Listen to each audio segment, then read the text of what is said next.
firing of the bombs next weekend right here on Yuba-Sutter.LIVE. I'm Shane Griego. And I'm Ted Langell, Yuba-Sutter.LIVE. Our live parade coverage from Marysville's Chinatown starts just after 11 a.m. on Saturday the 21st. And we'll have the firing of the bombs at 4 p.m. Sunday the 22nd from just down the street at 1st and C. Presented by Comfort Keepers of Yuba-Sutter and Nevada counties. We'll have unscheduled reports from other parts of the Bacchai Festival downtown. Couldn't catch the live streams? Watch our replay with festival coverage 7 p.m. Sunday, March 22nd. The 2026 Bacchai Parade and Firing of the Bombs, presented by Comfort Keepers of Yuba-Sutter and Nevada counties. Next weekend right here on Yuba-Sutter.LIVE. Yuba-Sutter.LIVE. It's the truth that comes through. Rejection due to untimely motion. Thank you. Thank you. Excuse me. Do we have any comments from the public on any closed session item? All right, hearing none.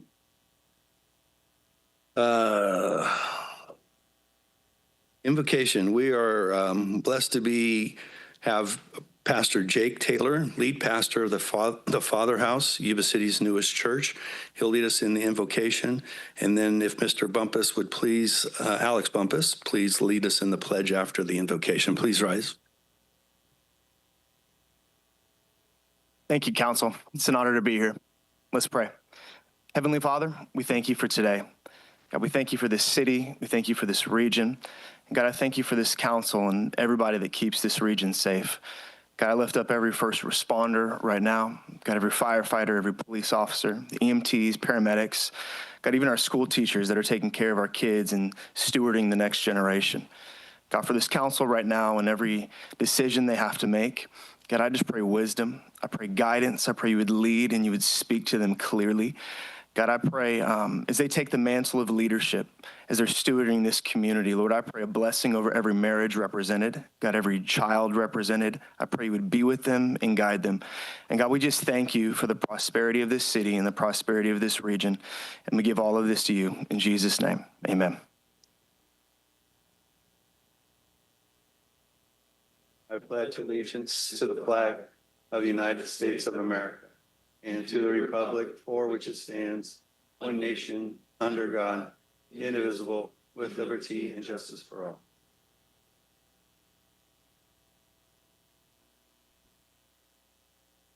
All right, any agenda modifications? Seeing none? Through the mayor, if we could, Yeah. we switch items 10 and 11 in order, please?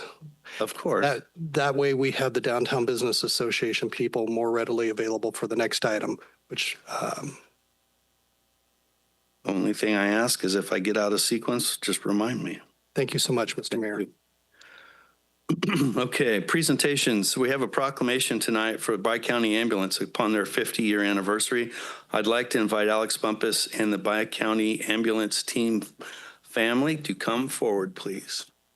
Ray.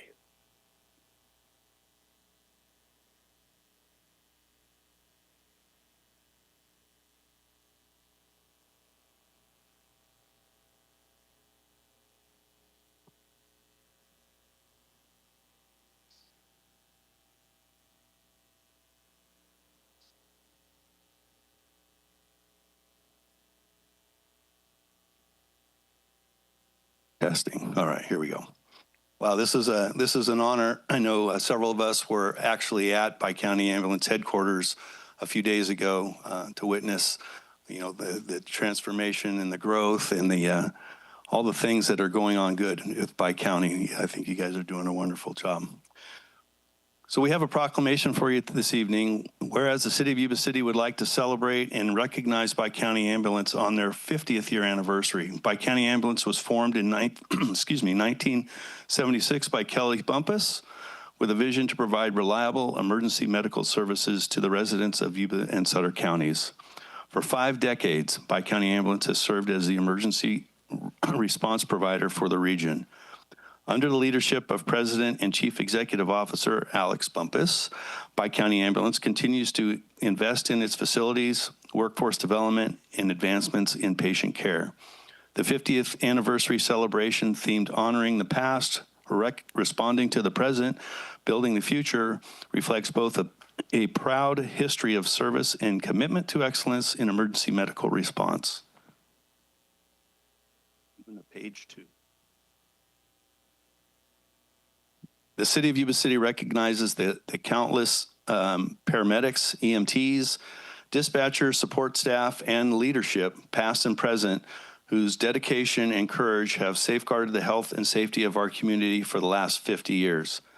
Now, therefore, be it proclaimed that I, Mark Boomgarden, the mayor of the city of Yuba City, and on behalf of our entire city council, do hereby recognize and celebrate the 50th anniversary of Bi-County Ambulance and extend our sincere gratitude for the 5 decades of trusted service to our residents. The city of Yuba City commends Bi-County Ambulance for its enduring commitment to excellence and expresses its appreciation for what role the organization plays in providing and strengthening our community.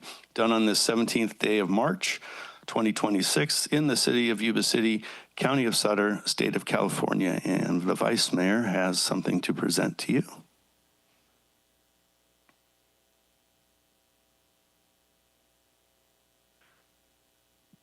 And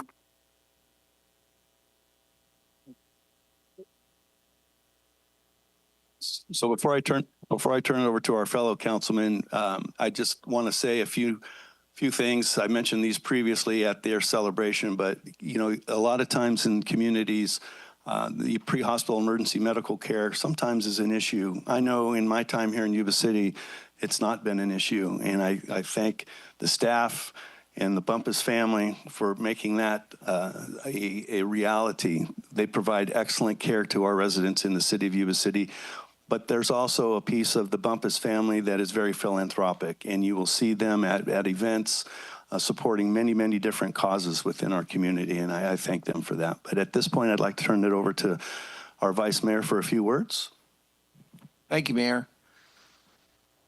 Having used this organization more than I want to count, I never want to see you again, but you do a really great job. You saved my craggly old carcass back 10 years ago, Alex, and I was wondering the whole time when I was in the ambulance, I don't hear any sirens, and are they stopping at every stoplight? But I knew they weren't. They did a really good job and got me in and took care of me, and I wouldn't be here. So with that, thank you so much. I was actually going to say the opposite of him, which is I hope to never have to encounter. I mean, I adore you guys and I see you doing a great job, but I've never ridden in an ambulance. So, but yeah, thank you so much for all that you do. I know that the work is not easy, being out with fire on several different ride-alongs, witnessing the work that you do and teaming up with them, getting people what they need. It's not an easy job and worth a lot of patience and resolve. So thanks again, Alex, and your family. Mark, what he said about your family being philanthropic, definitely true. So yeah, thanks to Bi-County.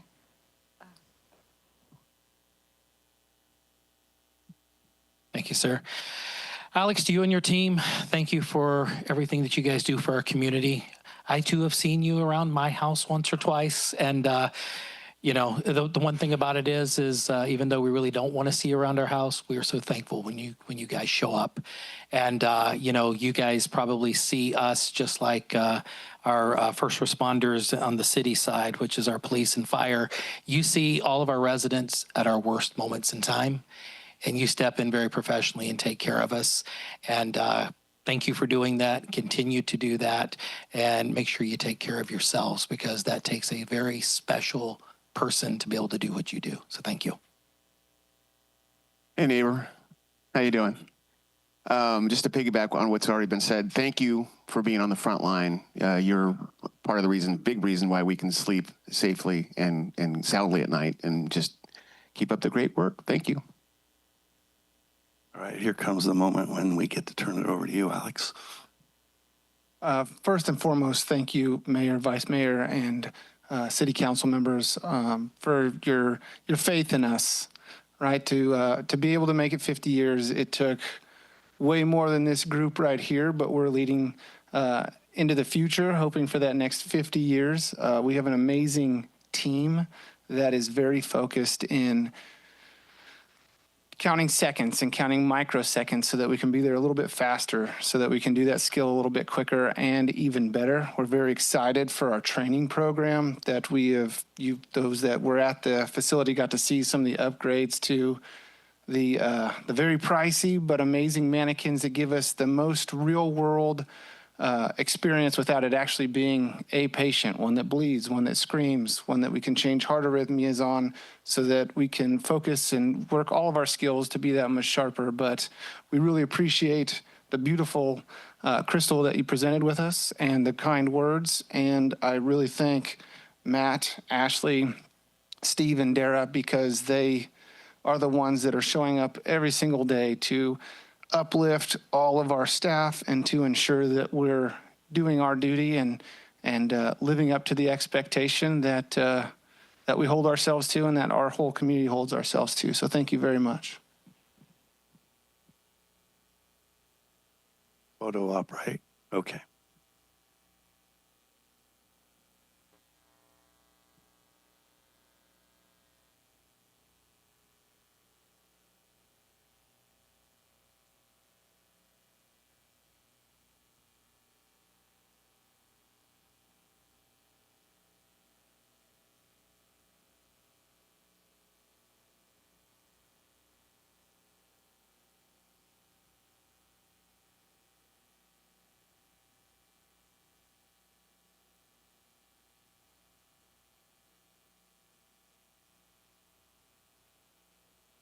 Thanks again.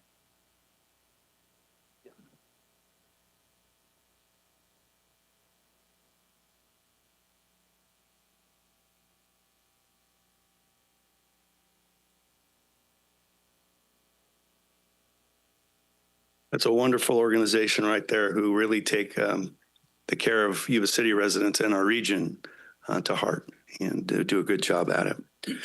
Next up, we have a presentation from the Sutter-Yuba Mosquito and Vector Control District. Mr. Stephen Abshire, who's the manager, is going to give us the presentation.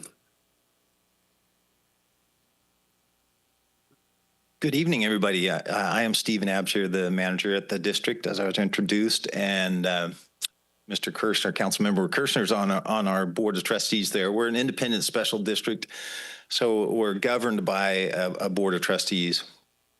And Mr. Kirshner's been assigned to that. And I think he sort of informed me that there was an event or an outdoor recognition, some kind of event that the mosquitoes kind of invaded and stirred up all kinds of trouble. And so he asked, or the council asked, can we have that guy in here and see if we can get some explanation of what was going on? So I'm going to just make a brief presentation about our district and then maybe explain a little bit about what goes on in the wintertime sometimes. So I do like to point out to folks that mosquitoes can be a serious threat, not by virtue of the wounds they can inflict on you, although we get an itchy bump from them. But they do transmit disease, and they have a significant impact on communities like ours, and in world history, they have changed world events, to be quite honest. But the beginnings of mosquito control in California largely originated after the gold rush brought so many people to California, and that was in the 1850s. And the city started to organize, and a big concentration of folks began to reside in the Bay Area, and some of those tidal marshes were producing a lot of mosquitoes, and malaria became a problem and claimed 112 lives in 1909. And then in 1915, the state legislature passed what's known as the Mosquito Abatement Act. And today there are approximately 65 mosquito control agencies in California. Our history is that the district formed in 1946. We have a 7-member board of trustees, and the district covers about 106 square miles of Sutter and Yuba counties. It's mostly almost all of Sutter County, with the exception of the Sutter Buttes and the flatlands of Yuba County, but not inclusive of Beale Air Force Base. And the bulk of our mosquito problems come from irrigated agriculture. We have a lot of sources of standing water out in agriculture, and the uses of water greatly contribute to the mosquitoes that we see produced here. Managed wetlands are another one. And we also do intervene in urban sources of mosquito production. So things like underground street drainage. Sometimes there are things we just, they're sort of out of sight, out of mind. When water drains down the gutter, it goes somewhere, but we don't know where. Somebody deals with it, but we don't know who. And those can be mosquito problems when there's water that's held up underneath in street drainage. So we address those kinds of things. As well as abandoned swimming pools that, when they're not maintained and chlorinated, they can become a significant mosquito producer. Our revenue comes from secured property tax. So for every dollar of secured property tax collected, about 2% is diverted to mosquito control. And then in 1994, the folks out there in Meridian who had not been included originally in the formation of the district made a grassroots effort, and it went to a vote. This was pre-Prop 218. So what we have out there is direct assessment that's made annually for folks in the Meridian area. We have currently 16 full-time permanent employees, and we almost double through the warmer season and bring on temporary staff. Our program's really driven on what we find through different devices we use to trap mosquitoes and inform us about the conditions in lots of places in the district, both in the town areas and in the rural areas. And that's a photo of what's known as a New Jersey light trap. But we use other ones that are specific to particular species of mosquitoes and are more attractive to them to come and get caught. And then we respond to what we're finding in traps or what we're finding when we go out and visit sites. We have responsibilities in, again, agriculture, wetlands, pastures, and urban areas. And you can see the kind of list of the sources we inspect and treat. And it's important for folks to understand that mosquitoes need water to progress through their life cycle. So they'll begin as an egg, and they'll either be laid on a source of water, or they may have already been laid on drying mud, and that ground can dry up for even years at a time. And then when it's flooded again, eggs will be stimulated to hatch. They go through an immature stage where they're feeding as larvae and growing through 4 larval stages. Then they pupate, where all of the immature structures in their body go through a metamorphosis like a worm to a butterfly, and an adult mosquito will emerge that's capable within a few hours of taking flight. The males live on juices of plants. They don't have mouth parts to get blood from an animal or a person. The female needs blood to help her produce eggs. And we control them for several reasons. They're a nuisance. It causes itchy bites. They have economic impacts, but primarily their disease risk. And prior to really 2004, we didn't experience a lot of disease or detection of disease in mosquitoes. We had picked up, I think back in the late 60s, we had what was called St. Louis encephalitis locally here. We would get detections in the 90s of another one called Western equine encephalitis. But then in 1999, detections of West Nile virus were made in the city of New York City. And within just a few years, because West Nile virus reservoirs in birds, that disease moved along flyways that birds take, and that disease was discovered in California in 2003. And I think the first detection we had was in 2005. Any comprehensive mosquito control program is going to implement an integrated mosquito management program that covers these 4 components. So a physical control measure might be to, if we found a ditch full of tules or weeds, it could be cleared of those things, physically removed where that would drain properly and not hold water where mosquitoes are no longer produced. Biological control measures. We have, I think, the second largest mosquito fish raising facility in the state of California. It's a small fish that grows about 2 or 2.5 inches long, and it feeds on that immature larvae. And we raise about 2,000 pounds of them annually and distribute them primarily to rice fields, but use them in urban sources as well, and livestock watering troughs. Chemical controls are just insecticides that we use to either target the immature phase or the adult phase. And cultural educational control amounts to meetings like this, where we learn something about mosquitoes and something we could do differently that would reduce mosquito production. We might talk specifically to a grower about their practices, and maybe making a simple change to an irrigation practice might mitigate some mosquito production. So those are kind of the components of IMM. And then we have ways of testing for disease presence in our community before we would end up having disease in a person. And some of those ways are in dead birds. The state's established a program where a resident that comes upon a dead bird can call a hotline. And there's a live person, generally mid-April through about October, that would take a call and work with that person, decide if this is a carcass that would be suitable for testing. So we would be dispatched if it is, and we'll take a swab of their oral cavity, and that would be submitted for testing for the presence of either St. Louis, Western equine, or West Nile virus.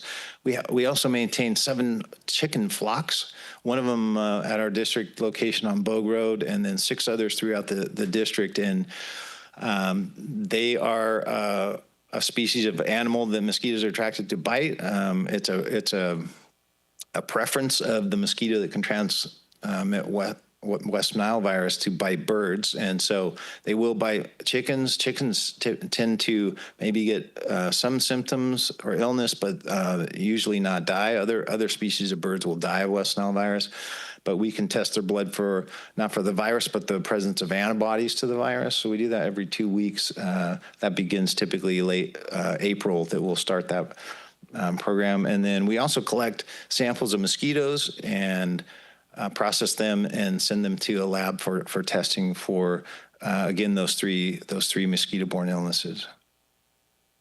There's a more comprehensive list that are diseases of concern, and primarily West Nile virus stands out among these because we tend to have it every year. Not every year in humans. I work kind of closely with Dr. Liu at the health department regarding human cases. We do take great effort to make sure we're HIPAA compliant and we're not discussing details that aren't relevant to me.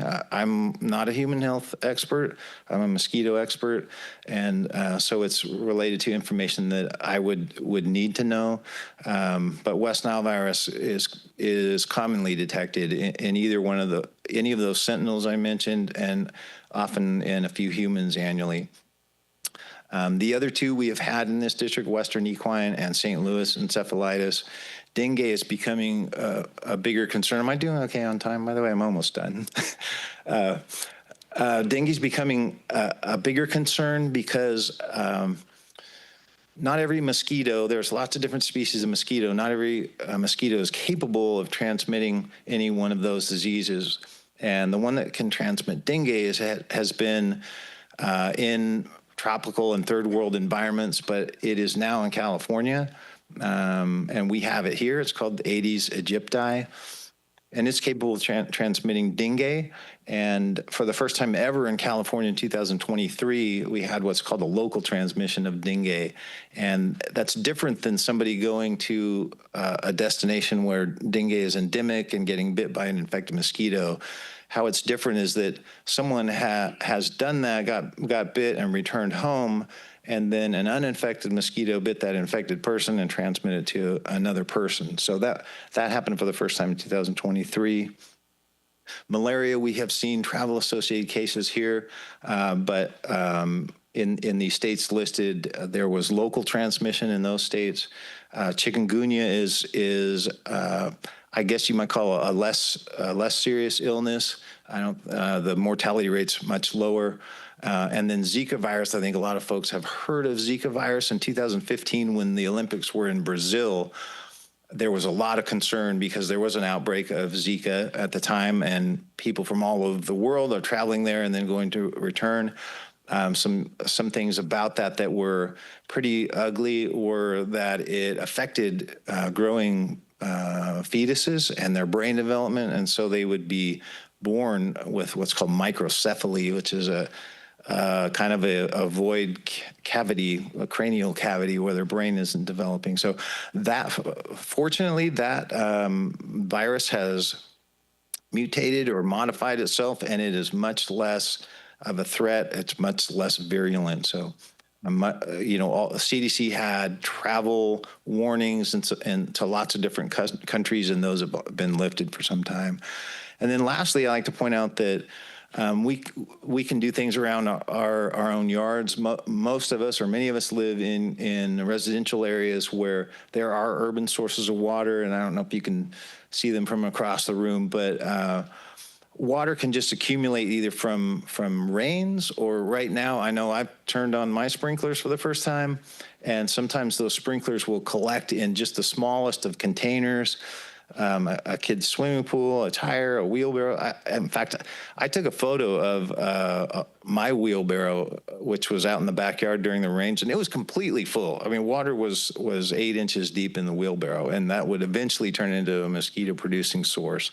So it's a great idea to look through your yards, not just once, but through the summer for places where water may accumulate. But I guess I should have some response to the mosquitoes that have bothered folks this winter. And we tend to get mosquitoes for about 5 or 6 weeks in the wintertime, which seems unusual, but it does happen every year. And some years worse than others, some years better than others, and some places in the district worse or better than others. And what happens is mosquitoes produce the previous season. Their survival mechanism is to become inactive. They find a place to hole up underneath a house, like with a raised foundation, or in a barn, or in a pump shed, somewhere under a deck. And they don't like the cold, they don't like the storms or the wind, and so they find a spot and become inactive, and that's their survival mechanism. However, when we reach typically February and we hit temperatures that get to 60 or 65 degrees, they awaken, and those females are the ones, sorry to point out the females, but it's just biology. But they want some blood, and so they can become very annoying, particularly when they're abundant, and they will bother folks. And what happens is once they get that blood meal, they will enter that inactive state again and disappear. And I think we're kind of right there now. I think for a lot of February and the first part of March, folks were noticing them. I know at my house, I did, and right now, I can't pick up a single mosquito when I'm out, a few hours at a time pruning roses or whatever. But it's a difficult time for us to really make a dent in those mosquitoes. Because we have a fleet of trucks that are equipped with foggers that we use in the summertime. And in the summer, mosquitoes fly late into the night, past midnight, and we have a lot of opportunity to go get them when people activity is low. Beneficials like honeybees are in the hives, but mosquitoes, in February after sunset, they are prone to returning to those secluded areas, and if we put the trucks out, we would not hit any of our targets. So it really is a challenge for us, and of course the folks that are dealing with lots of mosquito bites. So I give people that are calling our office an unpopular message like long sleeves, long pants, and mosquito repellent, which it's funny because we kind of joke sometimes at work about, like, I told them they're not going to get anything, but they still say thank you before they hang up. So anyways, I'd be happy to field any questions, or if you wanted to reach me at that email address or phone our office at any time, I'd be happy to speak with anybody. Thank you. Questions from the council or comments? Good, Chair. Yes. Just real quick.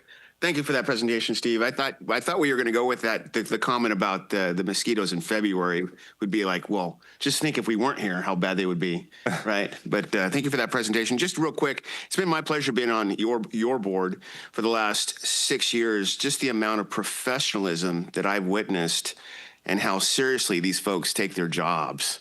It's amazing, and it's not an easy job. It really isn't. But thank you for everything you do. Yeah, guys put in a lot of time and physical labor in the hot sun through the season, no doubt, and then a lot of odd hours at nights and mornings and stuff. Through the mayor. Thanks for being here. Just a quick question. I know that's on everybody's mind. Welcome to summer and winter in Yuba City. So when will you guys probably start up operations? Because this is going to wake them up, as you said, the blood-sucking animals. Yeah, so we rely on the information we get from the traps we deploy. And so we do tend to see really cyclical and repeat kind of performance year to year in terms of what those traps are collecting. Really, until agriculture gets going, and we these warmer temperatures aren't helping. So that's why looking through your yards and everything and dumping water is a great idea right now. But most of our mosquitoes are related to agricultural use of water, so we don't really see a big increase in mosquitoes until May. Thanks. All right. Thank you. I was the one that was leaning on Councilmember Kirchner because we were getting blasted in North Yuba City. Yeah, I think we had a pretty tough year this year. It's not always as bad, but I would hear from we're trying to practice for Little League and the kids are getting chewed up, and yeah, it's a tough time of year. For sure. But, thanks for being our subject matter expert and helping us learn more about what we can do to perhaps at least put it off. I can be of help. Please don't hesitate to reach out. Thank you. All right, our next item is public communication. This is appearance of interested citizens. You're welcome and encouraged to participate in the meeting. Public comment is taken on action items appearing on the consent calendar or business items on the agenda when they are called. Public comment on any other items within the scope of the city's jurisdiction, including items not listed on the agenda, will be considered at this time. Public comment is limited to 3 minutes per speaker. Members of the public submitting written requests at least 24 hours prior to the meeting will be allotted 5 minutes to comment per speaker. Repetitive comments may be limited, and large groups are encouraged to select representatives to express the opinions of the group. Do we have any comments from the public? None tonight? All right. Move on to the consent calendar. All matters listed under the consent calendar are considered to be routine and can be enacted in one motion. There will be no separate discussion of these items prior to the time that the council votes on the motion unless members of the city council request specific items to be discussed or removed from the consent calendar for individual action. Do we have any comments from the public on the consent calendar? Anything that needs to be removed from the consent calendar by the council? Seeing none, I'll entertain a motion. Through the mayor, I'd like to take action on consent item 4, 5, 6, 7, and 8. Second. All right, I have a motion by the vice mayor, second by council member Cole. All those in favor signify by saying aye. Aye. Any opposed? Any abstentions? Seeing none, consent calendar is approved unanimously. We'll move on to item number 9, business items. It's the annual report from the Downtown Yuba City Business Improvement District and a proposed levy of annual assessment for 2026. This will be presented by Mr. Robert Bendorf. Thank you, Mayor, council members, Robert Bendorf, City Manager. So the item before you tonight is to receive the annual report from the Downtown Business Association and also adopt a resolution to accept and review the report, and then also adopt a resolution to set the assessments for 2026 as well, and set a hearing date of April 7th. So the DBA boundary is here, as you see a map along Plymouth Street and the businesses that participate. And then per our Muni Code, as you well know, that's what sets the stage for the annual report, as well as adopting the assessments for the upcoming year. So this is what the annual report outlines. I don't want to go into too much detail. We have somebody here to present that, but you'll see these items remarked in that presentation. So the recommendation tonight is adopt a resolution to accept and approve the 2025-2026 annual report for the DBA and adopt a resolution of intention to levy and collect 2026 assessments with a hearing date of April 7th. So having said that, I'd like to invite Jake Livingood up here tonight, and he is going to do the presentation for the DBA. And Marnie Sanders, who's the president of the DBA, could make it tonight. So, but we have a great stand-in in Jake. Y'all ready? All right.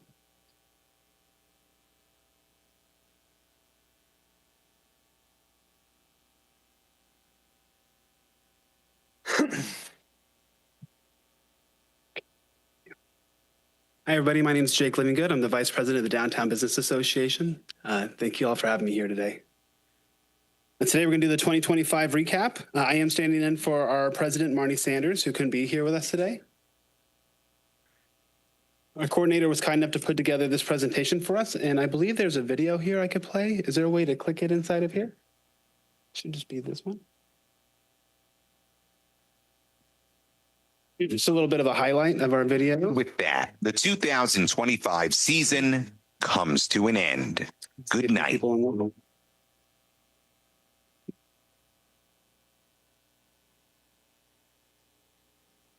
we have a lot of fun downtown. We have the summer stroll. We have the Christmas stroll. We have the trick or treat. We have the bunny hop event, which is coming up. We have the holiday preview. In the past, we've had 12 pub crawls last year in 2025.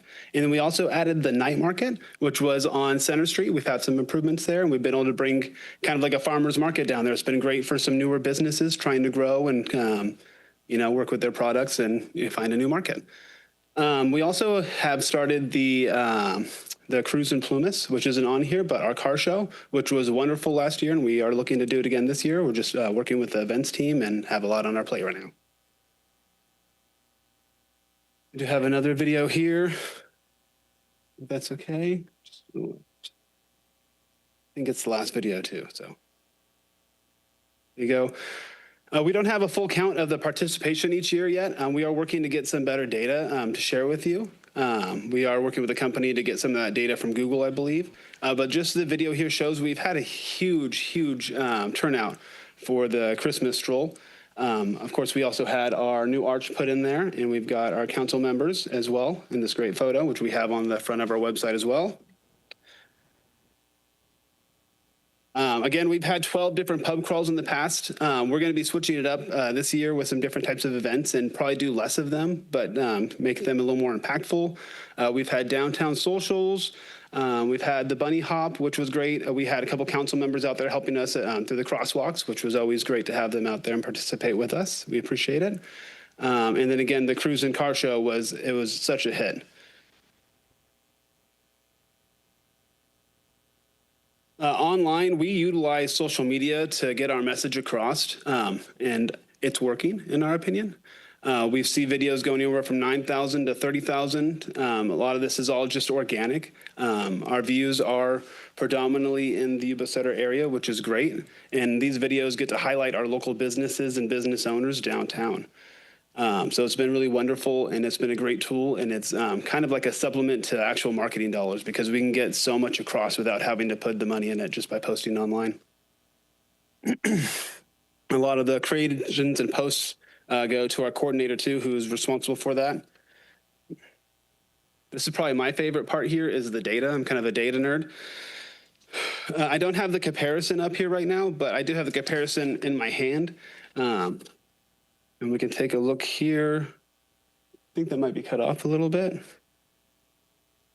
Is it a video? Okay, then we can hit play on this one.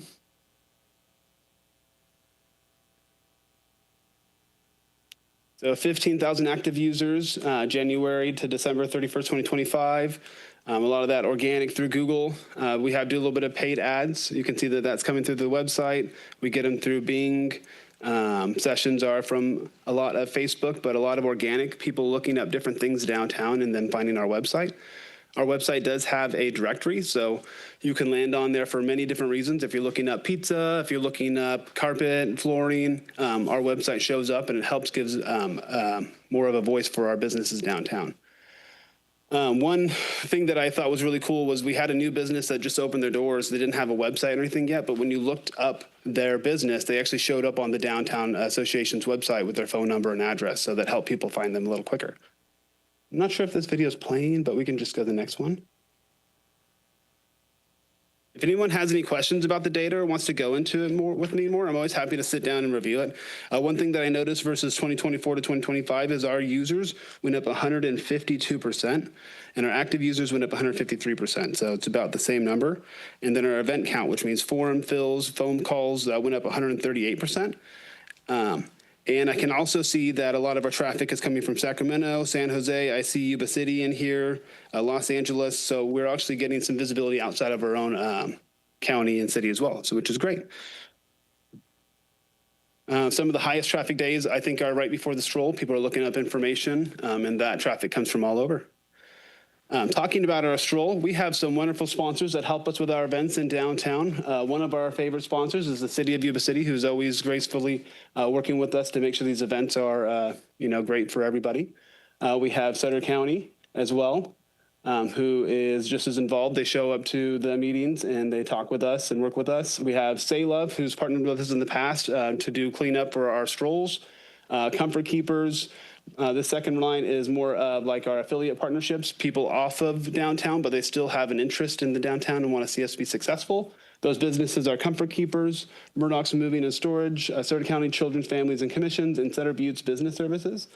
This next row is businesses that are more on the board, and they volunteered a lot of their time to become these sponsors. And we have the Happy Viking. They sponsor, or they donate a lot of their time. Of course, we have Sandy here.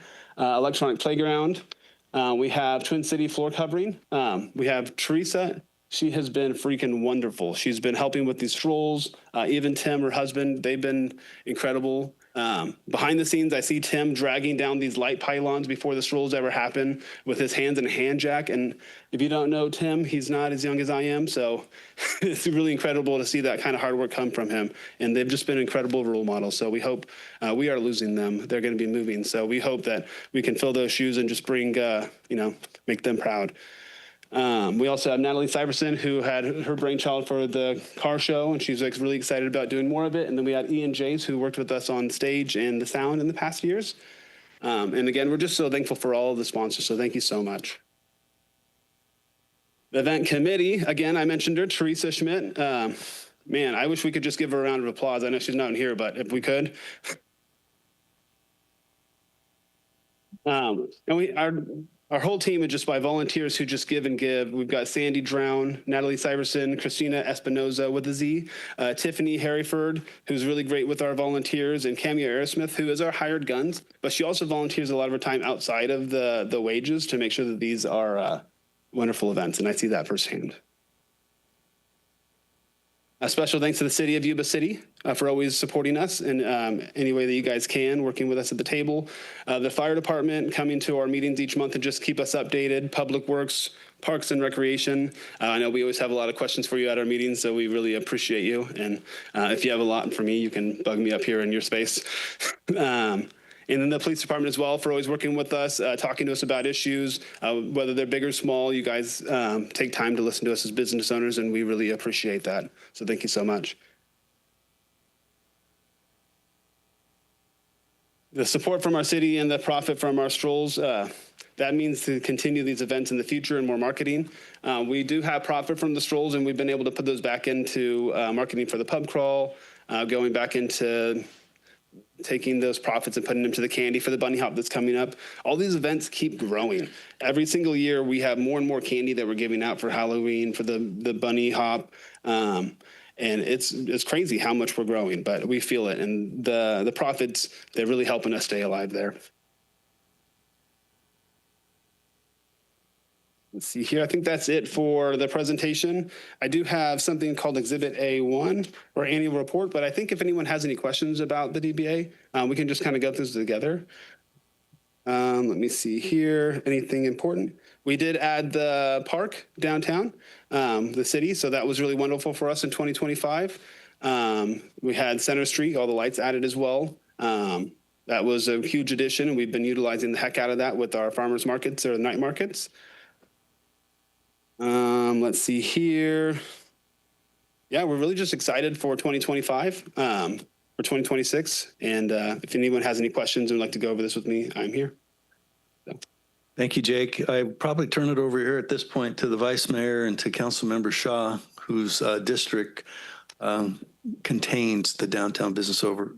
So if either one of you want to, we can arm wrestle. Go ahead, David. All right. Thanks for being here tonight. You know, the DBA, I've watched it over the years. It's grown and it's beginning to thrive more and more. And I want to say thank you for that. Thank you for the partnership you guys are doing. Thank you for working with us. You guys have seen what we've been rolling out from the city that we started many, many months ago. Robert sat down and said, I think, Robert, your first words were, you know, not thinking outside of the box, but get out of the box, right? And we got out of the box, and you see what downtown can be. And I'm looking forward for you guys being a part of that, because as you read in the report that we did, you know, in the presentation we had, you know, a thriving downtown can drive the city.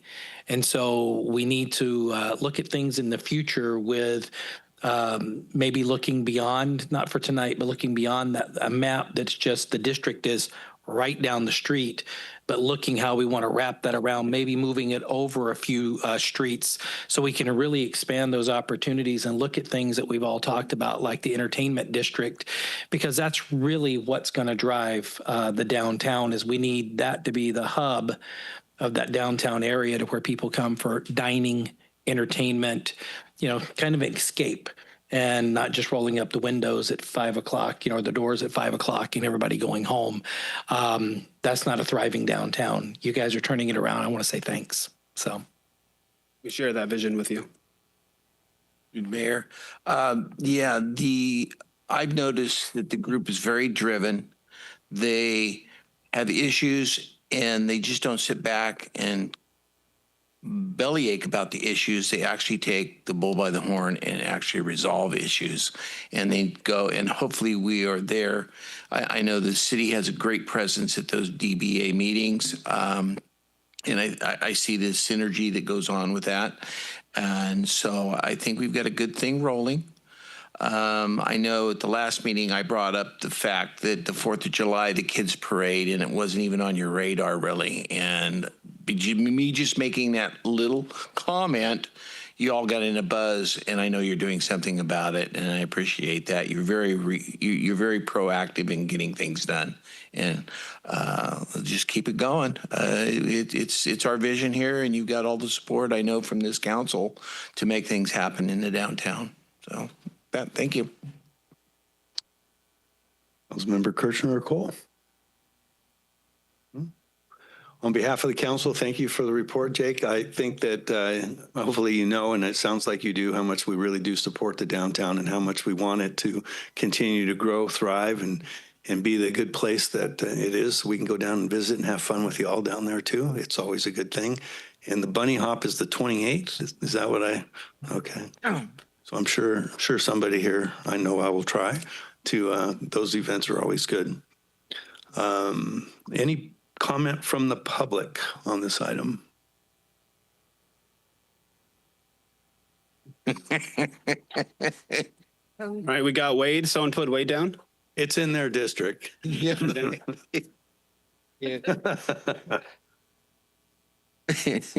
All right, seeing no comments from the public, I'll entertain a motion. Oh, let's see here.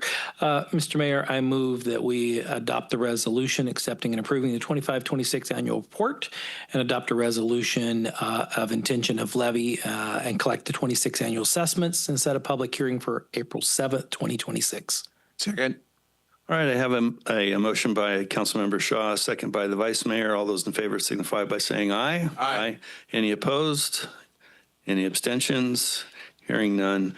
Item number 9 passes unanimously. Thank you for the report. Thank you. Have a good night. And thank all of you who are in the downtown. It's a good spot to be. Mr. Mayor, Mr. Mayor, can I mention something really quick? I just wanted to thank Jake and Cameo, Sandy, everybody for being here tonight. But I really believe, and you folks have embraced some of these ideas, and I love hearing your refreshing ideas. They're fantastic for the downtown. And I think, as we've heard in some of our economic development presentations, it truly is the heartbeat for the city. And I really like how you look beyond your downtown and look at all of Yuba City as having an impact, if you will. So without you all being a catalyst for all of Yuba City, we don't get the number of visitors that we do. We don't have the number of events that occur. So I just really appreciate working closely with you folks. You've never said no, and you're always looking at finding, new ways to do things and provide opportunities for our residents and businesses. So I really enjoy it. And I just had to remark that it's a pleasure to work with everyone. Thank you. All right, moving on to item number 11, which we are swapping with number 10. This is, okay. Oh.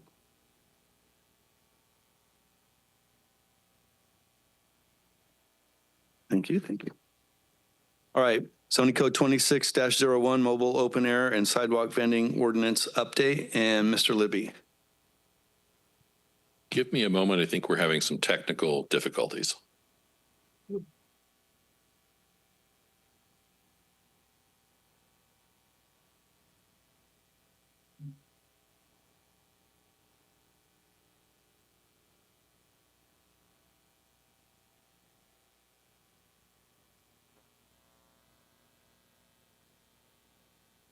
Bad. Hey, not bad. First time in like 4 years. Oh, we got to go through the whole duo thing. Yeah, see what happens when you hit the wrong button on the screen.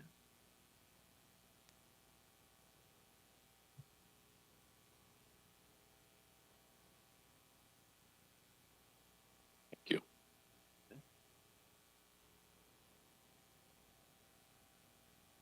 Good evening, Mayor, council members. Doug Libby with Development Services. So we're here for our mobile vendor ordinance update. As you know, our ordinance was originally adopted in 2010. It has not been updated since. There's been a lot of changes in state law regarding business practices, public perceptions regarding mobile vending over the last 16 years. January of this year, your council unanimously initiated the update to this ordinance, and February 25th of last month, the Planning Commission held a public hearing and unanimously recommended approval of the ordinance to your council. A little bit of background. The city has seen quite an increase in unpermitted vending operations in recent years. These are typically food vendors setting up on public and private property. Operations include tents, generators, lights. These pop-up restaurants are often trespassing, don't comply with food safety requirements, or conflict with ADA requirements. Important point, I think, is unpermitted vending places lawfully operating establishments, brick and mortar restaurants, or licensed food truck operators at a competitive disadvantage because permitted establishments have made a significant investment to comply with our state's food safety laws that are enforced by Sutter County Environmental Health. In recent years, our Code Enforcement Division and Development Services has done a number of periodic off-hour enforcement. First and foremost, to educate vendors on the requirements. And this has even included distributing flyers that have been prepared in multiple languages. Enforcement has included closing down unpermitted vendors, even closing down the same vendors multiple times in a single evening. Operators sometimes claim not to have identification. There's sometimes a language barrier, making implementing administrative citations challenging and impossible to collect on. It's important to touch on public health, which is one of the reasons for updating our ordinance. Foodborne illness is caused by harmful bacteria, viruses, parasites, or chemical substances found in food. Centers for Disease Control, or CDC, estimates that almost 10 million people worldwide contract foodborne illness each year, and almost 931 people die annually because of it. Our most recent data we could discover in 2023, about 9,500 Americans reported becoming sick from foodborne illness. But those statistics are believed to be significantly underreported, with many occurrences never being turned into local officials. Now, it's Sutter County Environmental Health who oversees food safety for both the unincorporated county as well as the cities of Yuba City and Live Oak. So when we talk about some of the pop-up vendors, this is what we're talking about. You'll find them on the streets all of Yuba City, some along the main thoroughfares. We have blurred out the faces of the vendors. I think many of you in the council have seen this before. You can see the generators, you can see the setup, and a lot of times the concern has to do with temperature control on the food, accessibility of the food to insects, as well as you'll notice that none of these facilities have just basic hand washing stations. I would note that some of these vending operations where they show a phone number, code enforcement actually follows up once closing them down to try to get to not necessarily these folks, but the boss. And, anytime that we get someone who understands that we're calling from the city, they quickly hang up on us and never pick up the phone again. So we've been unable to reach some of those folks. So the ordinance update is divided into different categories. So the first category that we're updating is what we call mobile vendors. That's your food trucks, your mobile caterers, your could be ice cream trucks. So we're updating the definitions. We're looking at requiring a permit to operate to be prominently displayed at the point of sale, clarifying that permit renewals are to ensure data on file with the city is current. That's been a shortcoming in the current ordinance. Extending allowed hours of operation from 8 to 9 p.m. Establish an option for food trucks, if it's okay with a school, to locate in loading and unloading zones for 2.5 hours for lunch service. Limit food truck operations on private commercial property to 2 hours with property owner authorization before needing to relocate. Establish an exception if the city issues a temporary use permit or other approval. Provide for a single food truck to serve a party at a private residence up to 6 times per year, and give an option for limited tables and chairs if allowed by the city under a temporary use permit or other specified city approval. The next category is the pop-up vendors or open air vendors. This would establish a temporary use permit or short-term activities for tax-exempt organizations on publicly owned land for 3 or fewer consecutive days in a 90-day period. Other temporary uses could be considered by the Director of Development Services if they were similar in nature, met the findings as laid out in the ordinance. Otherwise, they would need to go to the Planning Commission for consideration. The other category we have is sidewalk vending, and this is the one where you've heard from the city attorney before, is that cities and counties' hands have largely been tied for sidewalk vending. And that's because of Senate Bill 946 and some companion legislation. I mean, in a nutshell, sidewalk vending has largely been decriminalized in California. And so the rules that we can put into effect are quite limited. So the draft ordinance does establish a program limiting them in residential zones, parks with concessions, limiting hours of operation, compliance with ADA and other local requirements. And under state law, violations of a city's sidewalk vending ordinance are only punishable by an administrative fine. Youth entrepreneurs. So this is dealing with the kids who may have a lemonade stand, could be selling baked goods, some crafts, things of that nature. Over my career, I can't tell you how many times you're sitting on the morning news and you see some city who doesn't take this into account. Someone makes a complaint, some poor code enforcement officer goes out and trying to do their job closing down a lemonade stand, and it goes horribly sideways. Your council has encouraged youth entrepreneurs, and we definitely don't want to see some of that news in Yuba City. And so the draft ordinance proposes some exemptions for minors under the age of 18 for low impact sales activities without a business license. So enforcement. So the ordinance does increase the elements of enforcement that can be implemented. First and foremost, we try to educate.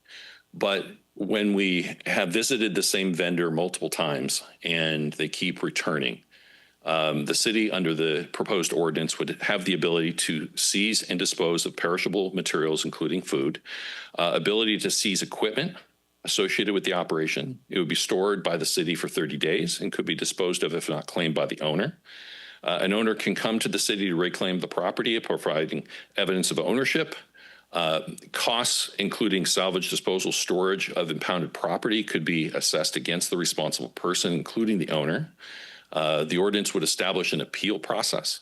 Violations of the ordinance would constitute a misdemeanor, not an infraction. And due to state law limitations, this provision for misdemeanor would not apply to sidewalk vendors, as I mentioned on a slide before. So these requirements are in addition to the permitting from Sutter County Environmental Health, the requirement to get a city business license or a vending permit that is in place today. So this type of proposal is not subject to environmental review pursuant to a general exemption at 15061B3 of the CEQA guidelines. This is because the revisions refine existing allowed uses and provide clarity regarding the standards for vending operations in the city. So the recommended action is conduct a public hearing, introduce by title only and waive the first reading of an ordinance, finding that the zoning code amendment 2601 is not subject to environmental review, and approving zoning code amendment 2601, amending our mobile vending ordinance. I'm here to answer any questions. Thank you. All right. Thank you, Mr. Libby. Any questions from the council before we open up the public hearing? None? All right. Public hearing for zoning code 26-01 mobile open air and sidewalk vending ordinance update is now open.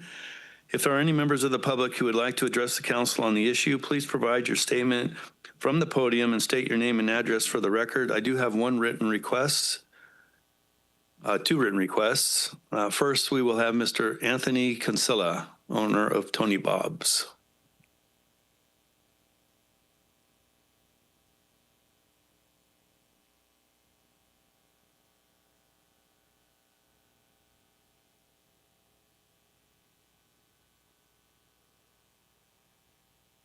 I appreciate the opportunity to speak at this council meeting. I diligently prepared a speech that I don't have in my possession. So to the best of my ability, I'm going to go by my memory. First and foremost, I had the opportunity to meet with Mr. Libby, and I appreciated the time you gave me. I've had the opportunity to speak with most council members or meet with both speak and meet. Unfortunately, Ms. Cole, my apologies, but I inverted your number, and somebody in this community has got messages from me several times. And they're probably wondering what the hell a Tony Bob is.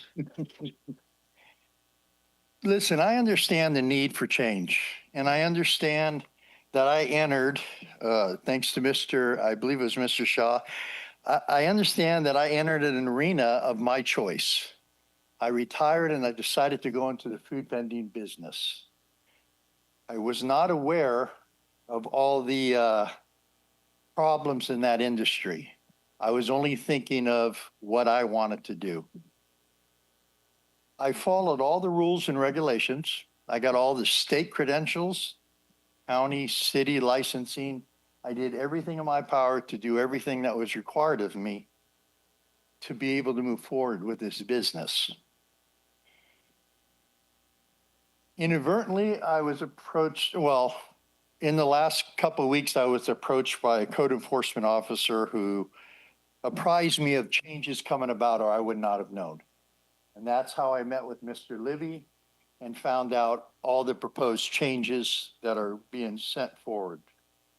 I have serious concerns with these changes, not because I believe that we don't need to update our current policies and procedures, but I believe it's not conducive to operating this business. To know the mobile vending business is to understand that you can't pick up and move in 2 hours. It's not feasible. It takes me an hour and a half to open my doors, get all my foods up to temperature, my ovens, my deep fryers. It takes a good hour, hour and a half.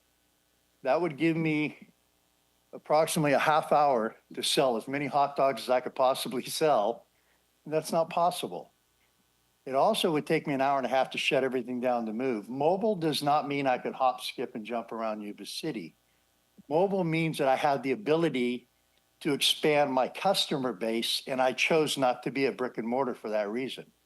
Whether it's events, whether it's private parties, but it gives me that ability to go to them, which I felt was a far greater business practice than doing a brick and mortar. During my conversations with some of the council members, it was said to me that I'm impeding where I'm located right now on other businesses, restaurants. I don't think I'm impeding. I think I'm competing. There are restaurants next to restaurants, car washes next to car washers, liquor stores next to liquor stores in this community, hardware stores next to hardware stores. We should all have the ability to provide our service or our product to the public on the same level. I understand I have wheels under my kitchen. However, I would venture to say my kitchen's a lot cleaner than a lot of restaurants in this community. And I have a right to push my product just like they do.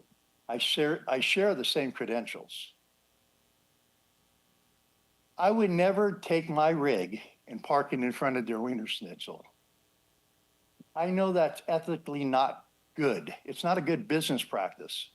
But I'm on a private parcel owned by a company who says I can be there. I have their consent. And I don't think time constraints, 2 hours, 4 hours, or 6 hours should even be implemented. As long as I'm operating under the permits that I have, the licenses that I have, and conducting my business by the standards put forth currently, I think I should be able to operate. I only operate during the business hours of the property I'm on. I'm not asking to extend that. I'm not trying to work all night.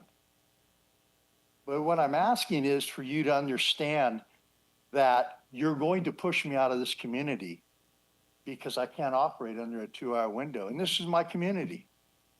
I like what I do, and I want to serve my customers.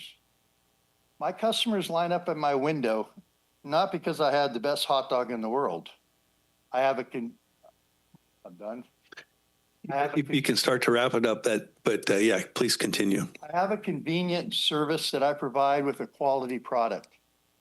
And I'll recant that. I do have the best hot dog in the world.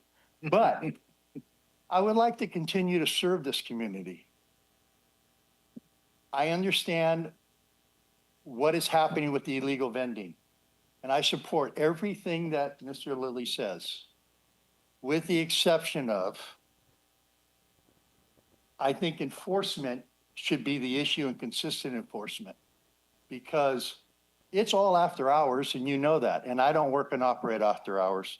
I want to thank the council for your time. For those of you that came out and saw me, saw my kitchen, listened to my plights on the phone, I appreciate you. I'm done. Thank you, sir. The next written card I have is from Mr. Tom Tucker.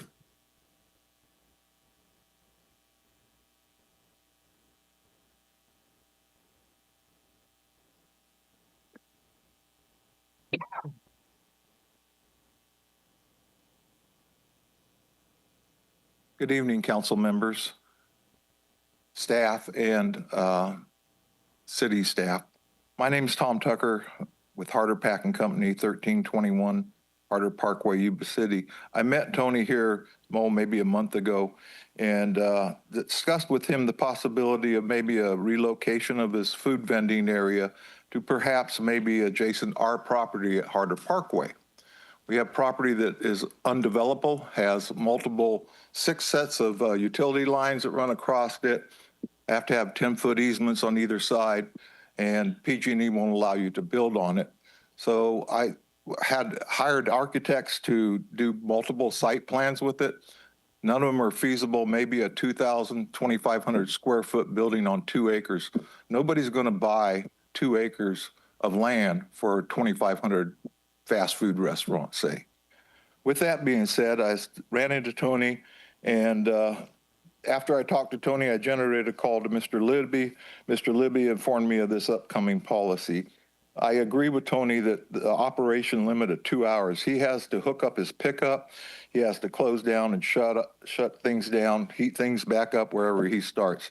I don't think he wants to drive around town with all his food exposed because he has to move in a hurry. I don't think there's any problem as long as he has an owner's permission, has city business license, health department license, no vending on city property, no sales within a set amount, maybe 150 feet. I've just had a little bit of time to read through the staff report. 400 feet seems excessive. That's a football and a half field, almost a football. That's like from here to the temple. He has to be away from a restaurant. I know in my experience, if I go to a restaurant, I'm usually not alone. I take my wife. Who goes to his restaurant? Construction workers, people that have 30-minute lunches that don't have time to wait in a drive-through. It's an asset for those kind of people, and I do support it wholeheartedly, his efforts for his food truck. He has a first-class truck. He's not a person that leaves trash. I've seen him pick up trash at Home Depot. I've seen vendors leave trash over at Home Depot, and he ends up picking it up. So he is an asset to the community in my belief. The one thing there's 3 things here that I want to talk to you about is, if I hadn't talked to Tony, or the code enforcement hadn't talked to Tony, they would have not known that this ordinance was going to be forthcoming. I know you have an agenda report, but not every vendor in a truck is going to go grab every 2 weeks the city agenda to see if there's something listed that might affect him. I think it would have been a good thing if the city would have notified those that hold vendor permits and let them have some input. I noticed at your first meeting, could I get 2 more minutes, please? I know that your agendas get posted for the public, but not every vendor is got, your last meeting you had nobody, no comments at all.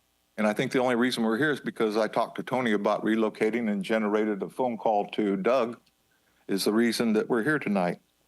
So maybe we should consider postponing this action, give 30 days and a notification to the ones that hold vendor permits so that they have an opportunity to speak.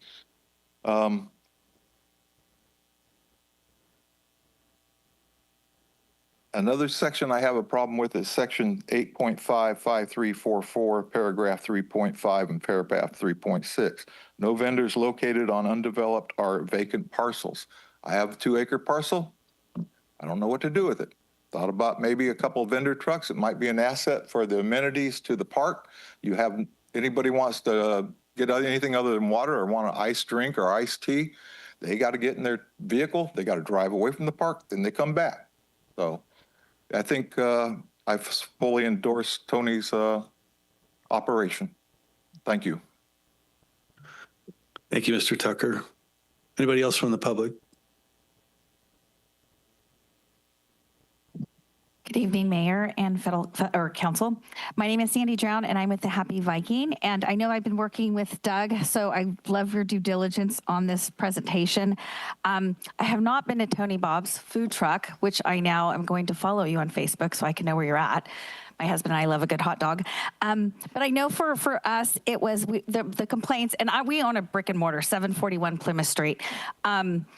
I think for when I was talking to Doug and we were getting a lot of complaints from our merchants was more of that they didn't have their food permit, they didn't have food handling information. And so that was really kind of the start of this conversation. And so I'm not sure with Tony Bob if that was it's not, I don't think it was directed there, but he did bring up a good point about starting up your food truck, because we have a beer trailer. It does take a minute to set it up. I know exactly the hours before you set up and the hours after. So that might be a consideration that the council can consider. But I do appreciate the hard work that you've done on this, because I do think that in our community, we need to protect that. We make sure, just like if you're in retail, you have to get a seller's permit, just like you're a barber, you have to get your certification there. And it's just like within food, you have to get a food permit within your county, and then you also have to make sure that your food handler permits are all within your organization too. So I just wanted to say thank you for your work on that. Thank you. Anybody else from the public?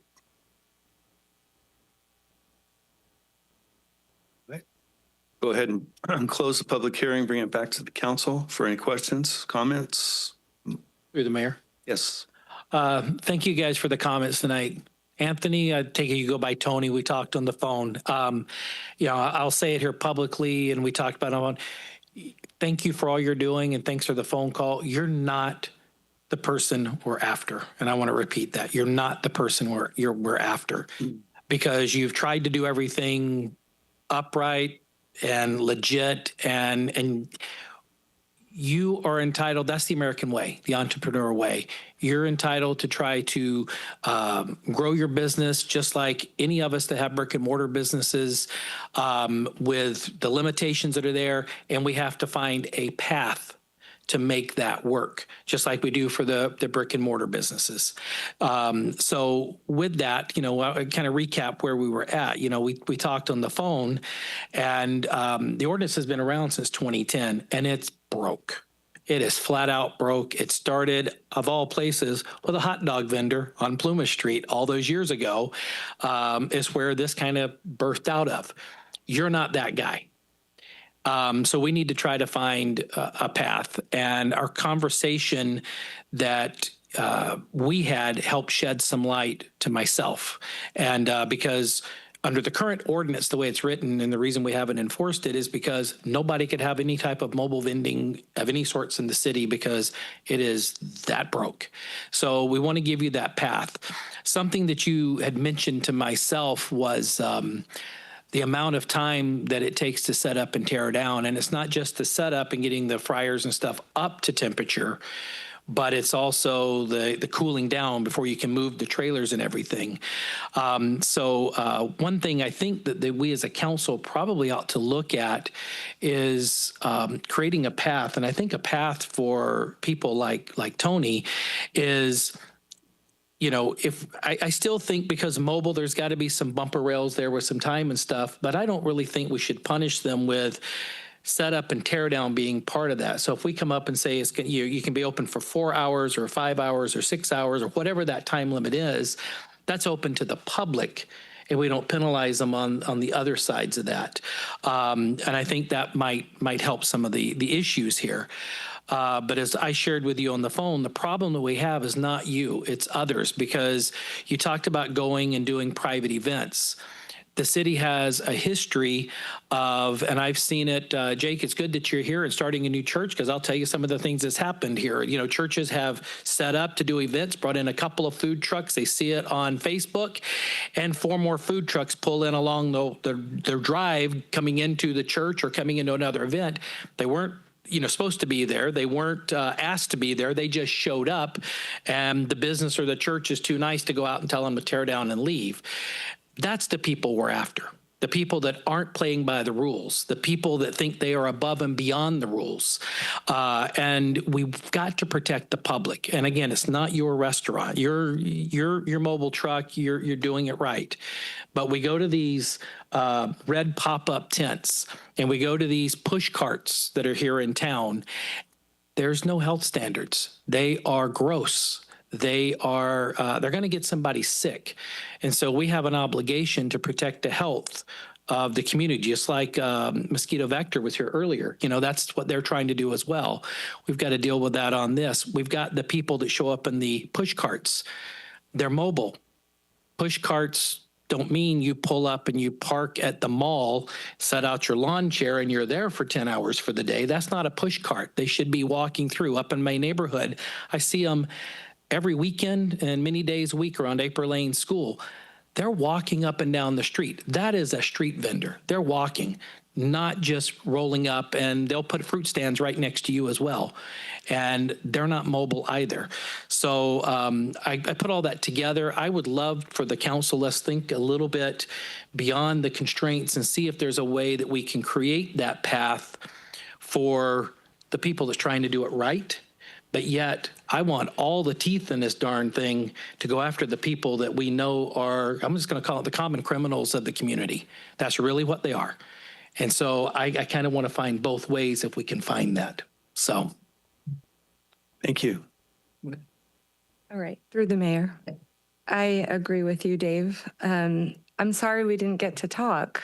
I was informed of your challenge by my mom. So yeah, I totally agree. I think that with stuff like this, it's not necessarily a new challenge, but it's a growing challenge. And it's going to take some time and cooperation and collaboration for us to figure out what's working. So I appreciate everything you said because it does bring light to this issue. And it's very disheartening that people who are trying to do everything right are presented with either entries or barriers to entry or to even operate. And so I know none of us intend for that at all. You should be able to operate anxiety free and knowing that you're doing everything, trying to do everything right. You have all the permits and licenses. So yeah, I'll just keep it short and sweet. If people are doing their due diligence like you are, you have permission from the property owner, I would definitely like to expand the hours and help and reward people who are doing it properly and give proper consequences to those who are not. That's it. Mayor? Yes, sir. Mr. Libby, 2.5 hours, where did that come from? So the 2 hours is for the mobile vendors. 2.5 hours pertains to the food trucks operating, for example, over by, let's say, Yuba City High School. Right, okay, and I see them daily. So the 2 hours, is that in statute? Or is that something we arbitrarily just decided on? It is something that is at your council's discretion. Thank you, sir. With that, I've been out to Mr. Tony's food truck. He's not trying anything. He's doing it. He's doing it right. Went into Home Depot. They love him. He's gotten rid of indigents in the parking lot. The lady couldn't say enough great things about him. She says, he pays us nothing, but I would hate to see him leave, is literally what quote that the manager of the facility told me. If this gentleman, Tony, would 4 hours be doable for your dispersing of your product, or 5? What do you think? 6? I'm asking. That's why we're discussing this.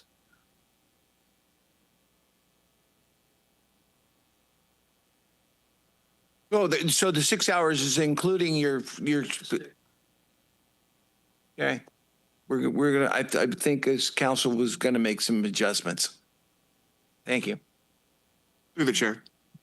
So it sounds like we're headed in the right direction, and I agree with what's been said at this dais. I do want to address the idea respectfully, Tom, about it's the city's responsibility to do the reach out. I've seen that in the last 6 years, and you would think in 2026 we'd have a monopoly on information. We don't.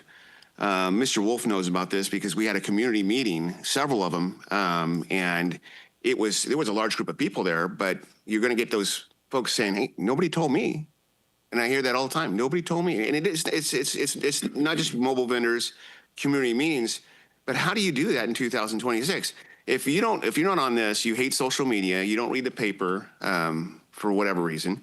In the past, cities literally gone door to door. What if they're not home? What if they look at the Ring camera and said, "I don't want to talk to that person"? So this idea of if it's the city's responsibility to reach out to these mobile vendors and make sure everyone's here or everyone's on board with this, that is, in my opinion, kind of unrealistic. But I do agree with everything that my colleagues have said. All right. Thank you for the phone call. I know we played phone tag for a bit, but I really do appreciate the passion you have for your business. As a former business owner and operator, I definitely get it in regards to the competition. I would have preferred not to have Case tractors, Kubota tractors, and what have you down the street from my John Deere dealership, but you know, that's not how it works. So I get that point. There's a couple questions I have, Mr. Libby. One of them, it has to do with the undeveloped land. And the reason I bring this is because, as I think you know, and some others know, you know, we're currently taking a look at maybe having some sort of a location for food trucks, mobile vendors, if you will, on undeveloped land. So I'm concerned if we you know, establish that we can't do that, that might prevent us from doing something that other jurisdictions have found great success in. So I raise that to the council as well of some consideration if we decide to tweak this thing. The other is definitely, I would think that there needs to be consideration, as the vice mayor mentioned and Councilmember Shaw and Councilmember Cole agreed. There's a prep time and a cleanup time, and then there's an open for business time. And I think we need to define that, you know, because I think it's reasonable. I know by virtue of your discussion with me about what it takes to get up and running, that nacho cheese doesn't, and the chili doesn't warm itself. It takes time, and it takes time to clean things up. So, you know, I would look beyond the 6 hours rather than say, hey, look, I think it's hours of, you know, of actual sales is what we should really be talking about. And hopefully, you know, people don't take advantage of it. So there's a couple things there that I think I'm asking that maybe we consider. Number one is the undeveloped land piece. And the other is just establishing hours of selling, if you will, and understanding that it's going to take a little time before and after. But the other one Mr. Tucker brought up was our outreach. It's my understanding there aren't a lot of permitted mobile vendors already, right? I mean, thank you for doing it right. But other than you, I'm not sure there's a bunch of them out there. Yes, there's a lot of unpermitted vendors today. Thank you. So, you know, again, Tom, I 100% agree with you. We need to do, when we can, we need to try to look at that list of those folks who may be affected and do the outreach. Your point is spot on. But I would bring it back to the council. I don't know if we want to take this under, you know, take it back out for another couple weeks and then tinker with it, or whether we want to make adjustments on the fly. Hi, Shannon. Hi, Mayor. Through the mayor, if I could have just a moment. One thing I did want to highlight with regards to undeveloped land is if you are putting any sort of business on an undeveloped land, that land is not equipped for ingress and egress, whether it be vehicles or other things. It may not have the frontage associated with it. So I wanted to flag for you, one of the reasons the staff considered that particular item was for public safety issues related to that. So it may be there's another mechanism that we could do that. I'm looking at Mr. Libby to see if he has any additional thoughts with regards to public safety, and potentially Josh Wolf out there, if we are allowing operations on undeveloped land, how that could potentially impact our infrastructure. But I did want to flag that for the city council so that you're aware of that. That's one. And two, with regards to the hours, there are two options that you could do that. One of them is you could just set total hours out there and say 6 hours total, there you go. Or you could say, hey, you can be out there for whatever duration, but you can't sell for more than 3 hours or whatever number that you have. I have language for you if you're interested in any one of those. Just give me some numbers and we can do that on the fly if you're so inclined. And then there was one more item I had for you. Oh, schools, as to whether you wanted to tweak the school portion as well. Because right now we're talking private property with someone with permission. And on schools, it's not private property and it's not necessarily with permission. And currently we have a limit of 2.5 hours at school. Thank you. Oh, I appreciate those clarifications. So I guess first question for the council is, do you want to have this go back to staff for some tweaking and bring it back to us, or do you want to try to do this on the fly? Through the mayor, before we address that question, can I ask another question of Mr. Libby? Sure. Because we're down this whole area of unincorporated land and stuff, and I think we've got, as good as intentions are, Tom, we've got the whole issue of ingress, regress, what's on the property. You know, there's other lots of other considerations. But back to what the mayor said, and we've been talking about it for some time, about finding a home for some of these mobile vendors to set up. What would it take if Tom or myself or anybody else wanted to take an acre of land and basically equip it for, being a home for a mobile vendor like Tony's, or a couple of places to where we have it set up to where they can get in, they can hook up, there's electrical, maybe there's some benches, something like you said other jurisdictions have done. Is there a mechanism outside of this ordinance that we would fall under to do that? Because wouldn't that be some kind of building permit, development plan, something that's outside of this, correct? So it depends on the level of services going to be offered at a site. You might remember the city did permit a place for food trucks over off of Garden Highway next to the Dollar General. They tried that for a little while. It was on gravel, I believe, and it just didn't do well, and so it went away. So under the new ordinance, and I'm kind of looking over at Shannon, the city attorney, no, under open air vendors, we have the provision for a temporary use permit. I don't think we included that over for mobile vendors.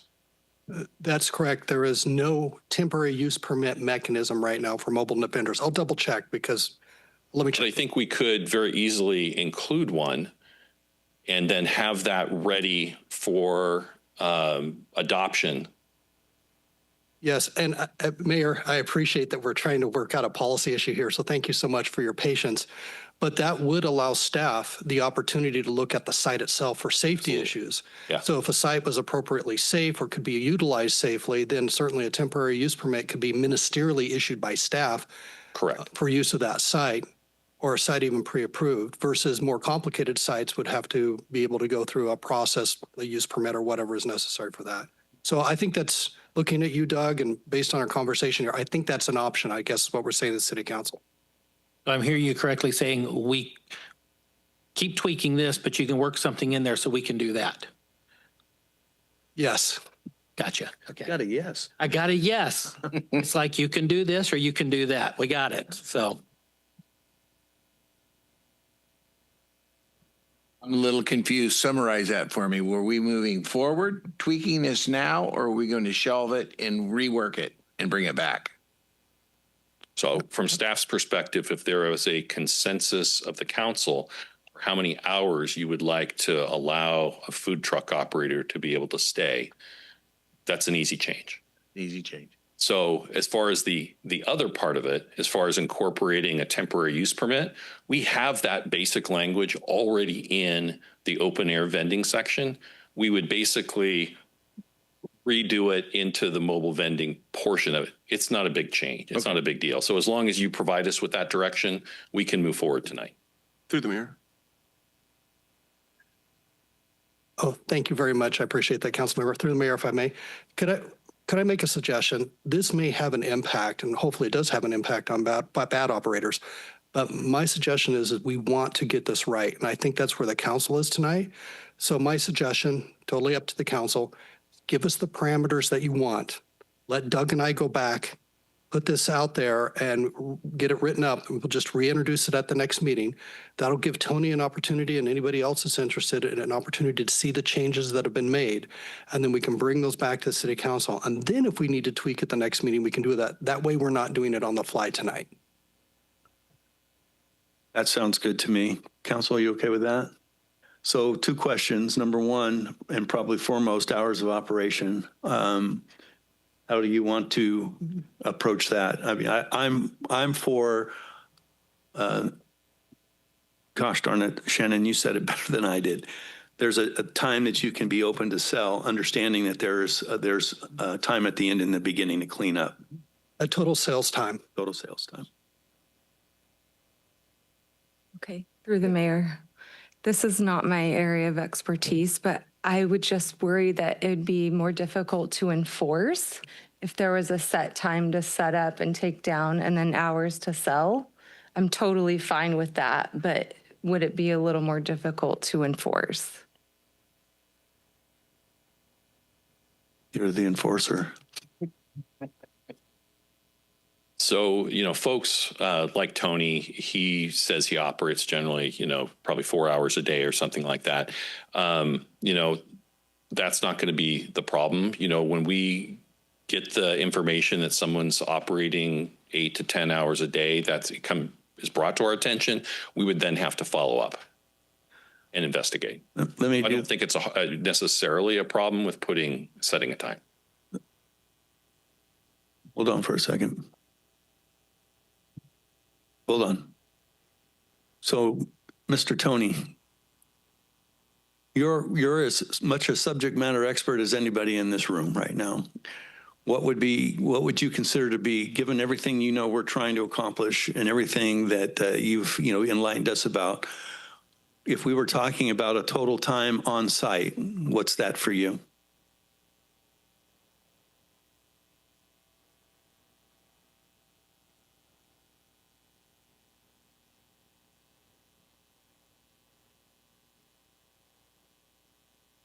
Push the button again. Yes, please.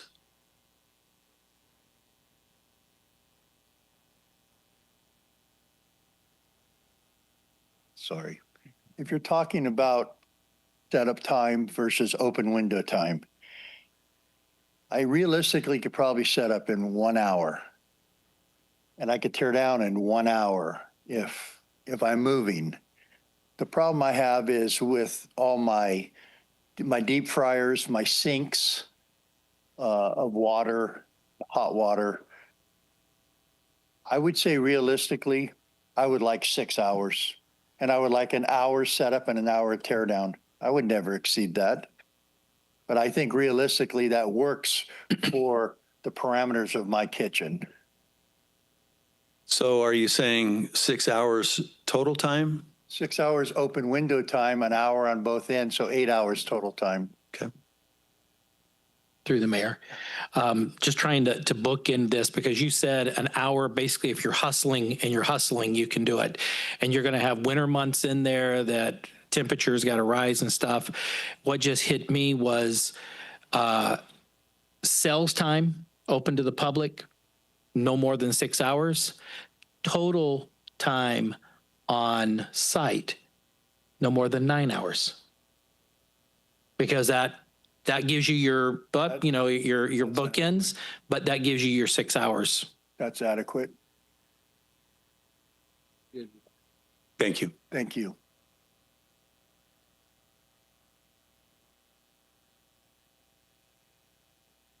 Talk to me, council. What else does Mr. Libby need? Well, we were going to talk about the undeveloped land just to make sure we have to give him some direction. So are we in consensus now that we have 9 hours? Is that, wait? Yes. Okay. Undeveloped land. Okay. Council, if I may, just so that I'm understanding correctly. Yeah. And so my understanding is right now the council wants to give a total time on site of 9 hours, a sales time of 6 hours, and previously council indicated potentially a temporary use permit for the unimproved land. That way we can make decisions on a case-by-case basis. Is that correct? I believe you summarized it correctly. Thank you. Okay. So if the council has additional changes, certainly now would be the time to do it. If not, there could be a motion to continue this item to the next meeting with direction to staff to make those changes and come back. So moved to continue. Second. All right. Any other comment or questions? A motion by I think it was by the Vice Mayor and a second by Councilmember Shaw. All those in favor of the direction given as spoken by City Attorney Chaffin, please signify by saying aye. Aye. Any opposed? Any abstentions? Okay, it passes. Thank you. Thank you, Mr. Libby. Thank you, Shannon. Thank you, Tony. Absolutely.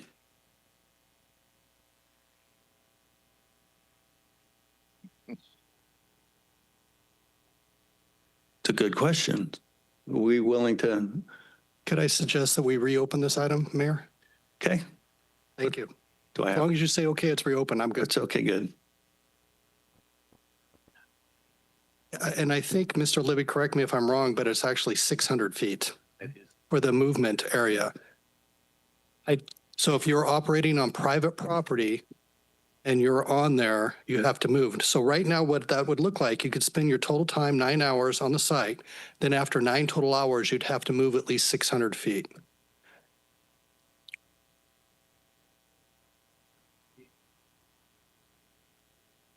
And that is also up to the council as well. You can set the distance away from other restaurants for both mobile vendors and for open air vendors. Through the mayor, can we find a happy median in this? Because after our conversation, I've been going back through the old ordinance in my head and trying to figure this out. And there's one, I think, defining thing that we talked about that helps us separate some of these illegal vendors versus the people who are trying to do it right. Have a carve-out clause if you get signed permission, just like he did, from the owner of the property, because they could easily buy a building and go right next door. So that's free enterprise. But you've got to get that. And I know when I was talking with Mr. Bendorf, I equated it to, you know, most of us has gone hunting during our lives. And if you're on private property, the one thing that you have to have in your pocket is signed written permission from the landowner to be on their land hunting. It's the same type of concept.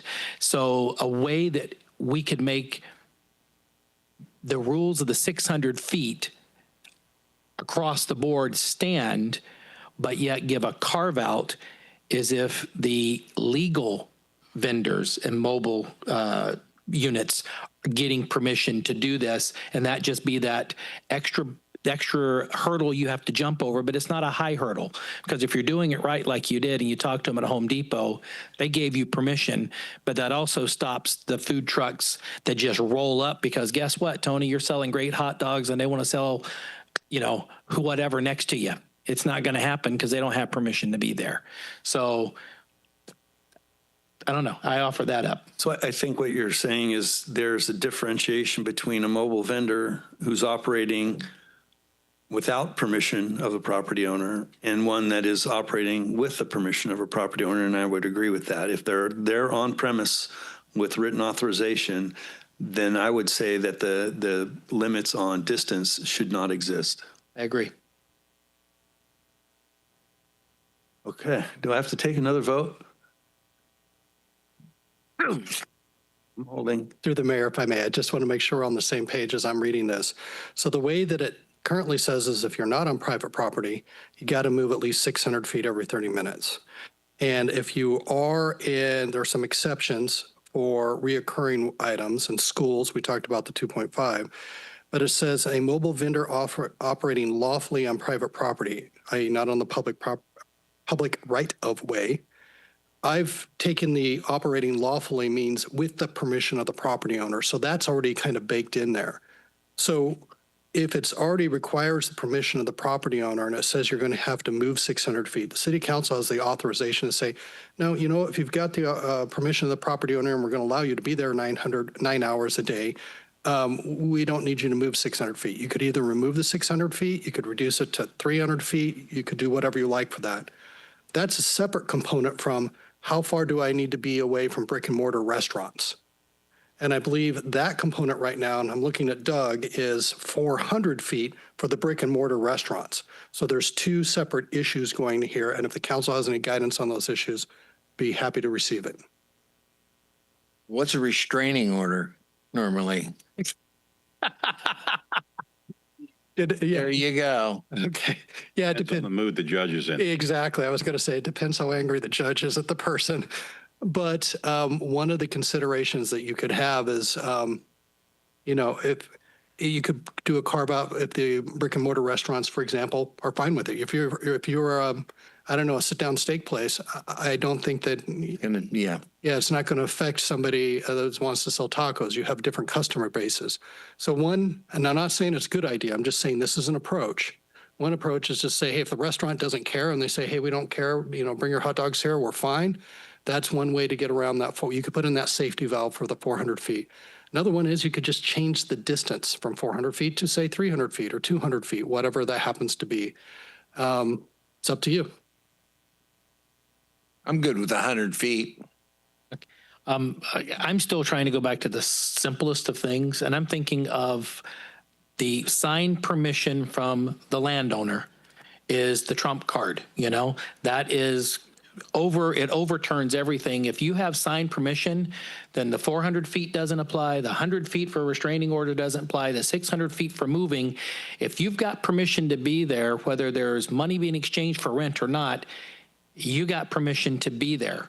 And if the steakhouse wants to give you permission to be, then have them sign the form and you can be there, and that's fine. But instead of trying to go 100, 400, 600, can we just make it simple and go, if you've got written permission from the property owner to be there, you know, we're done? You can, but what that means is for your brick and mortars, you could have somebody go just across the property line and then open up there. And so you may have your brick and mortar saying, hey, now I'm in direct competition. I'm Wiener Schnitzels, as Tony pointed out. Sorry, Tony, I'm using your first name, but it's an easy name to remember with your business. So, if, like Tony said, he would never pull up his truck besides der Wiener Schnitzels or Wiener Schnitzel. I can't even say the German word. He would never pull up to that business and compete with them. But unless you put a spacing requirement or distance, they would be able to do that unless they wrote off and said, yeah, we're fine with that. So if you take away that spacing requirement, what that means is he could operate on their property, but it would not stop anyone from operating 1 inch over the property line. This is what keeps Doug and I up late at night, by the way, as we think through all these things. Restraining order? Yeah, I mean, I'm with the vice mayor. But I'm also with Councilmember Shaw. To me, if you got the permission of the property owner, you should be good. I mean, that's just the free enterprise system. I'm sorry. I'm not sorry, actually. I'm supportive of that. So what's the pleasure of the council? I'm of the opinion, if you've got written permission to be on the property, then you're good no matter where you site yourself. It's me. Okay. And I do not want to be the devil's advocate, but this is what you pay me to do. And that is keep in mind that the restaurant owners are in property zoned for restaurant uses. And other properties such as Home Depot are not planned or being used for restaurants.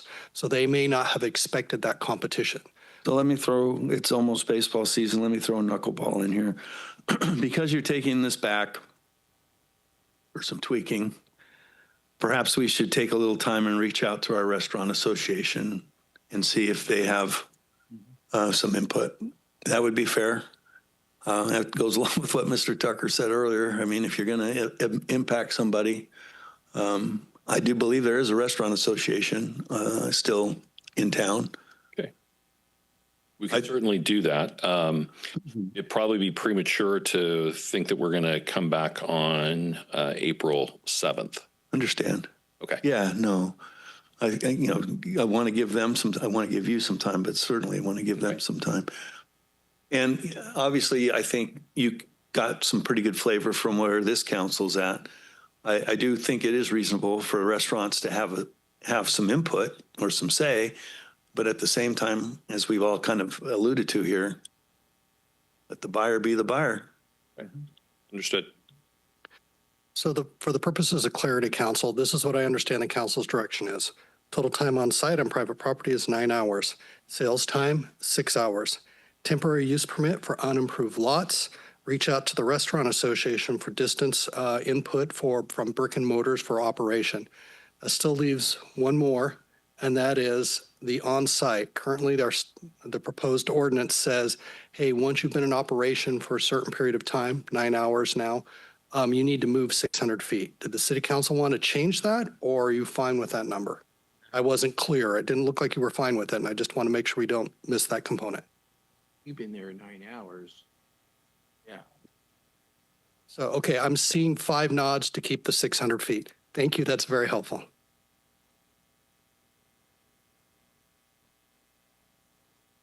Mm-hmm. Okay. Anything? From That you, sir. includes our sausage making for this evening. You got to like that, Doug Libby. All right. I appreciate the feedback from those who spoke, and we'll continue to tweak on this and certainly be in communication. All right. Thanks to council, too, for all their input. Next up is item number 10, community sponsorship request, the Play Museum, and presented by Sierra Wakefield. Good evening, Mayor and Council. As you know, I'm here this evening to share with you a sponsorship request that came from Playseum. Playseum's mission is to provide our local community with programs and services and hands-on play opportunities where children and families and community members of diverse backgrounds and abilities can explore, discover, create, and learn together. Annually, they host a very popular Touch a Truck event, which this year will take place on April 18th. And this event grows every year, and they anticipate at least 3,500 attendees to this event. They're requesting a monetary sponsorship in the amount of $2,000. And then also the participation of city staff and vehicles. We usually send a handful of vehicles to the event, including a fire engine, some public works vehicles, and some police vehicles as well. The estimated cost for the staff and those vehicles for that time of the event is $1,787.45. Here you can see the contributions that we've made so far. We usually budget $2,500 per quarter, both in community contributions and community events. As you can see on the bottom right, this request of $2,000 would fall into Q4 of our community events budget, which total at the end of the year, if no additional sponsorship requests are granted for this particular account, we would come at the end with a $1,700 balance. Alternatives are to authorize a monetary sponsorship in a different amount. We can also authorize in-kind contribution of equipment and staff only, or we can decide to not approve monetary or in-kind sponsorship requests at all. So that, of course, is at the council's pleasure. My recommendation is to consider the sponsorship request, and if approved, then adopt the resolution to approve a monetary sponsorship request from the Playseum in the amount of $2,000.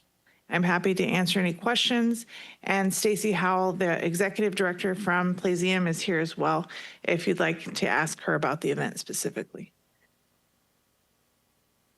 Any questions before we get started? Okay. Any comments from the public? Seeing none, I'll bring it back to the council for action.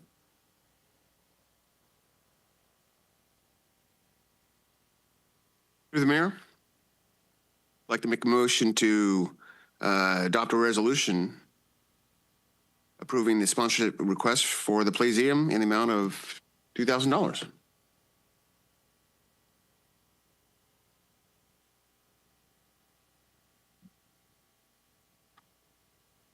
Second. I have a motion by Councilmember Kirchner, second by Councilmember Shaw. All those in favor signify by saying aye. Aye. Aye. Any opposed? Any abstentions? All right, seeing none, item number 10 is approved unanimously. Thank you, Sierra. Thank you, Stacy.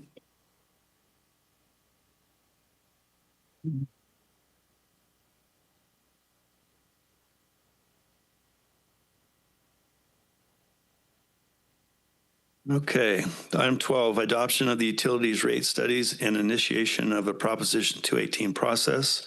This is presented by Mr. Phil Marler. Good evening, Mayor and City Council members.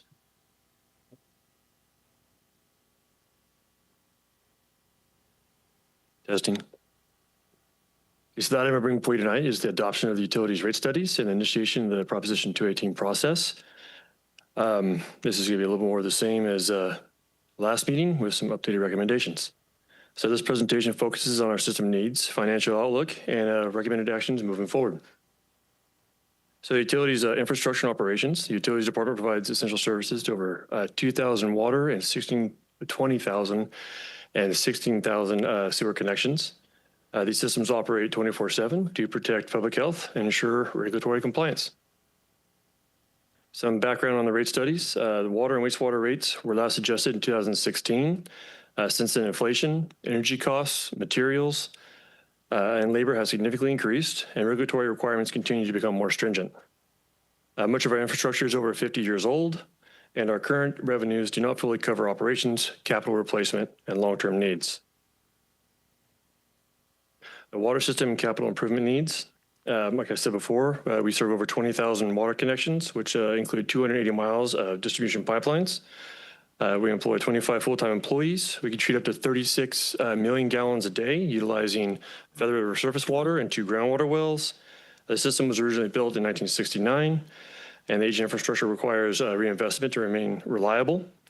So obviously in the very top is an aerial view of the water treatment plant. Bottom left is a deteriorating blow-off within our distribution system. Center here is actually one of our severe leaks in a sedimentation basin at the treatment plant. And then over on the far right again is the age of the distribution pipelines, where you want to focus on the red, orange, and green colors, which indicate 50 years or older. Revenue requirements for water. The operation and maintenance costs are projected to rise from $13.9 million to $16.5 million by fiscal year 2030. Our debt service increases from $3.5 million to $4.2 million, and we have approximately $8 million annually in capital improvements. Priority projects include treatment plant rehabilitation, pipeline replacement, pump station upgrades, tank rehabilitation, and SCADA upgrades. The reserve targets, we're required to have 90 days of operating reserve and 25% of the 5-year average of CIP reserves for emergencies. The need for rate adjustments for water. The annual operating deficits are projected, and the reserves are being drawn down to maintain service levels. Operation and maintenance and debt payments are mandatory, and the capital projects cannot be deferred indefinitely. Rate adjustments stabilize the fund and protects long-term reliability. Recommended rate schedule for water. The proposed 5-year schedule provides gradual, predictable increases, aligns revenue with cost of service findings. It'd be effective November 1st for all fiscal years, and the rates would be reflected on the January 1st bills. Again, this is an example of a rate schedule for the typical single-family home for a 1-inch meter for water. The bar graph shows what our costs are in relation to surrounding agencies. Again, we are currently in the red, and we're proposed to be in green. The wastewater system and capital improvement needs. So over 16,000 sewer connections, 176 miles of gravity mains, 17 lift stations, and 3.3 miles of force mains. The water treatment facility was built in 1972 and is operated by 39 full-time employees. The picture here is the aerial view of the wastewater treatment plant, and the picture below it is our original outfall diffuser, which in order to use it, we had to have 0.9 tenths of submersion with 10,000 cubic feet per second of Feather River water flow, which we haven't had in a very long time.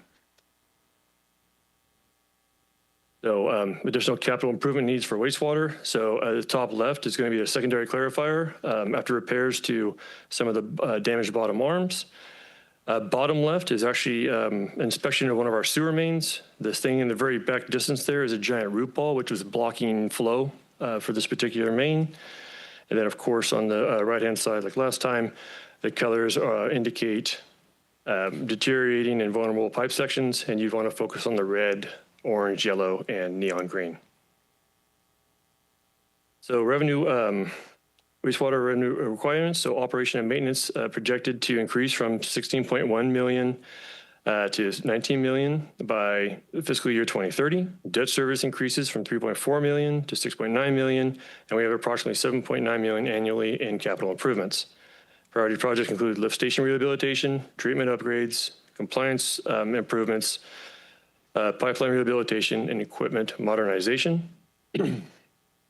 Reserve targets like water are required to have 90 days of operating reserve and 25% of the 5-year average of CIP reserves for emergencies. The need for a rate adjustment for water, we're projecting operating deficits by maintaining the status quo. Debt service will nearly double by fiscal year 2030, and meeting regulatory requirements requires ongoing investment. The recommended rate schedule for wastewater, this aligns with the cost of service findings. It would be effective November 1st for all fiscal years. Like water, the rates would be reflected on January 1st bills. I also wanted to note that we made additional refinements that lowered the figures from those presented in this report and at the last meeting. The information attached to the resolution reflects the final and accurate data. This is also an example of the rate schedule for the typical family household for sewer. And again, the bar graph shows where we are in relation to surrounding agencies. We're currently in the red and proposed is in the green. The Proposition 218 process. So we're 2 steps into the process. Tonight, we're asking council to consider adopting the rate studies and initiate the 218 process. Then we'll have we'll mail 45-day notices to customers. We'll have public outreach and an informational period. We'll hold a public hearing and count protests. And if there's no majority protest, council may adopt rates by resolution. So Proposition 218 next steps. The protest period and public outreach will be from April 4th through May 19th. The community meeting will be held at the wastewater treatment facility on April 23rd at 6:30.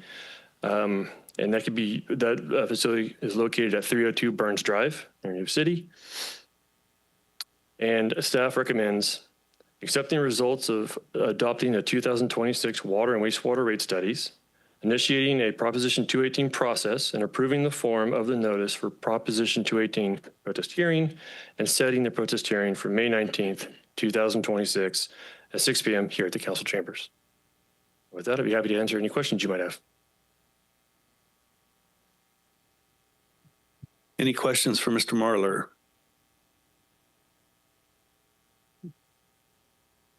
Okay.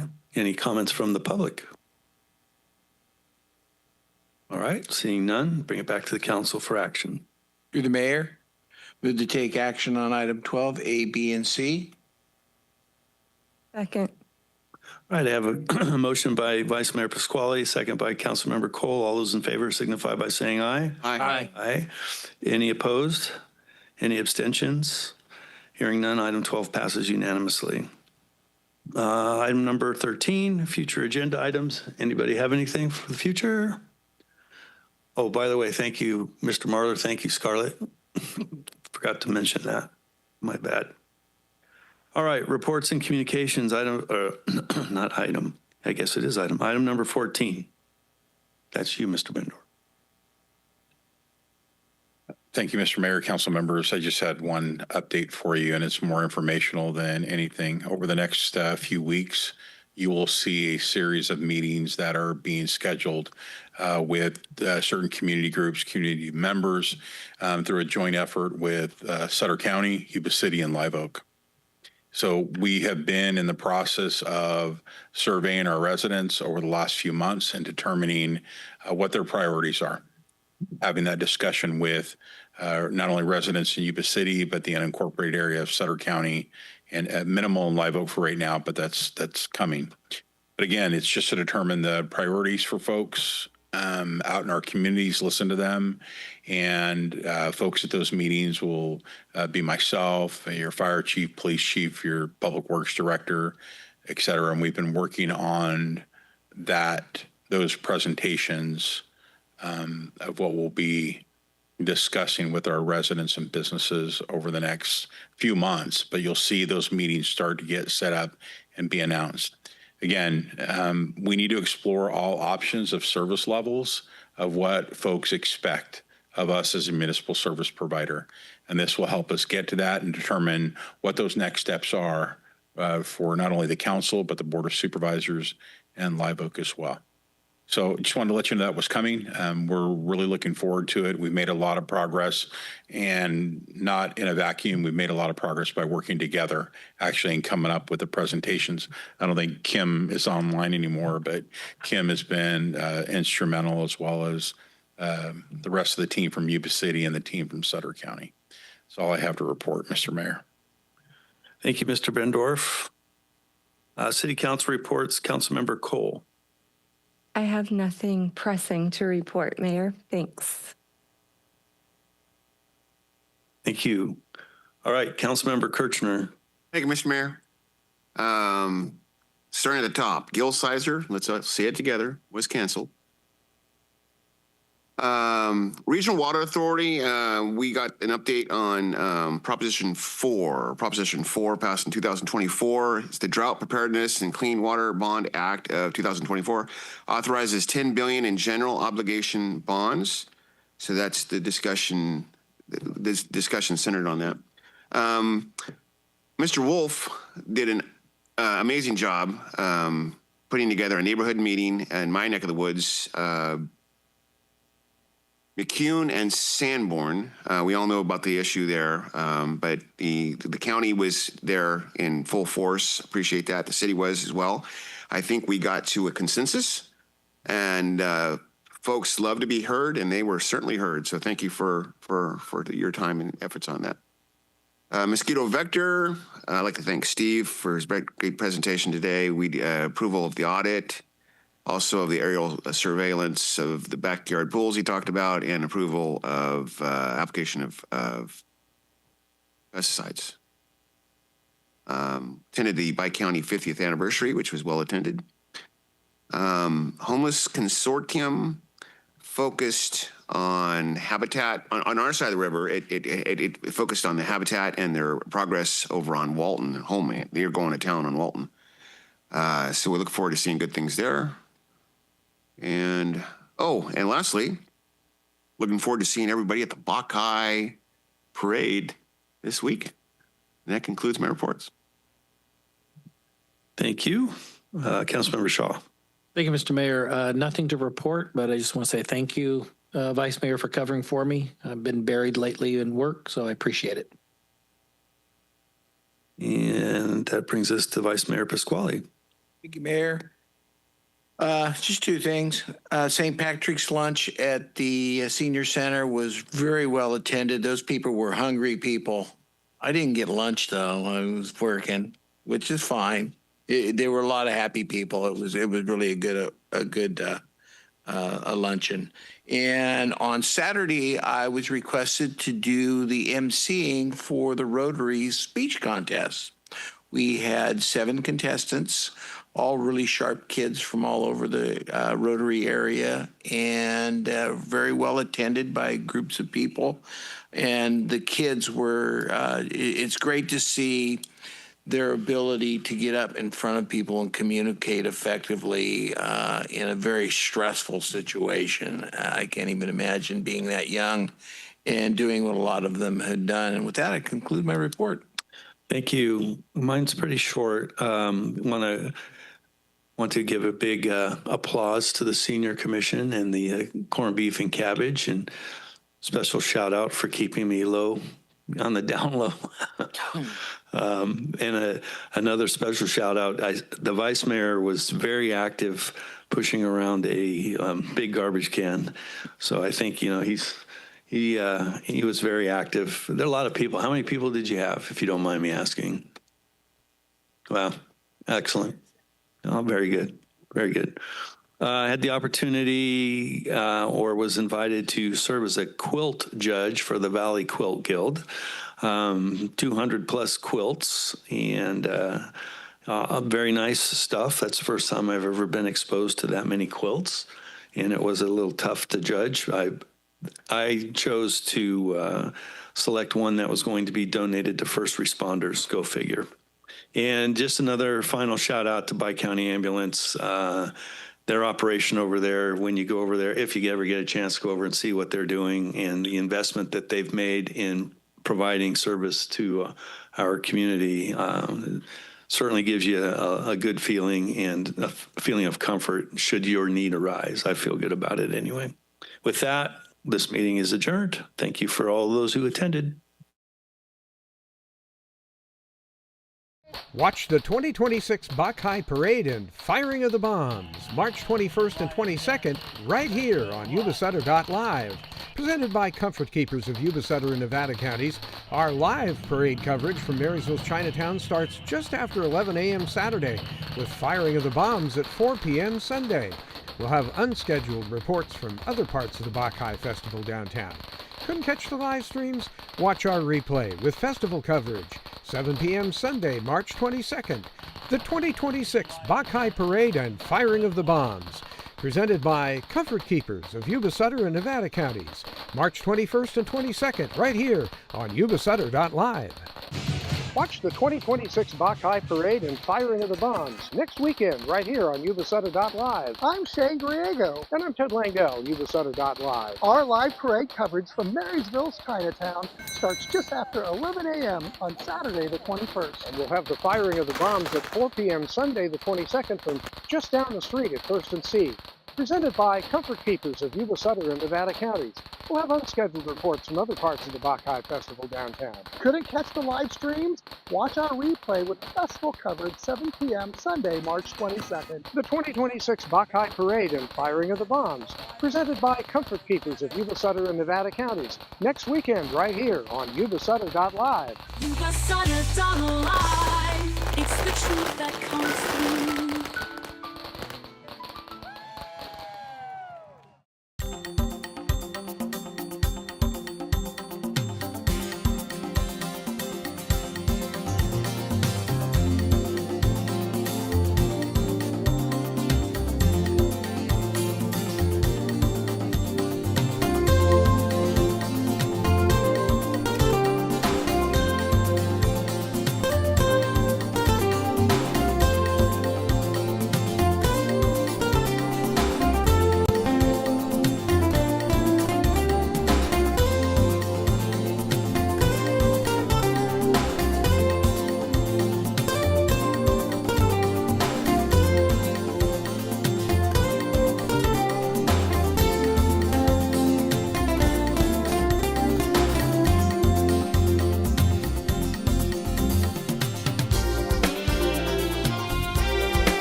Yuba-Sutter.LIVE. It's the truth that comes through.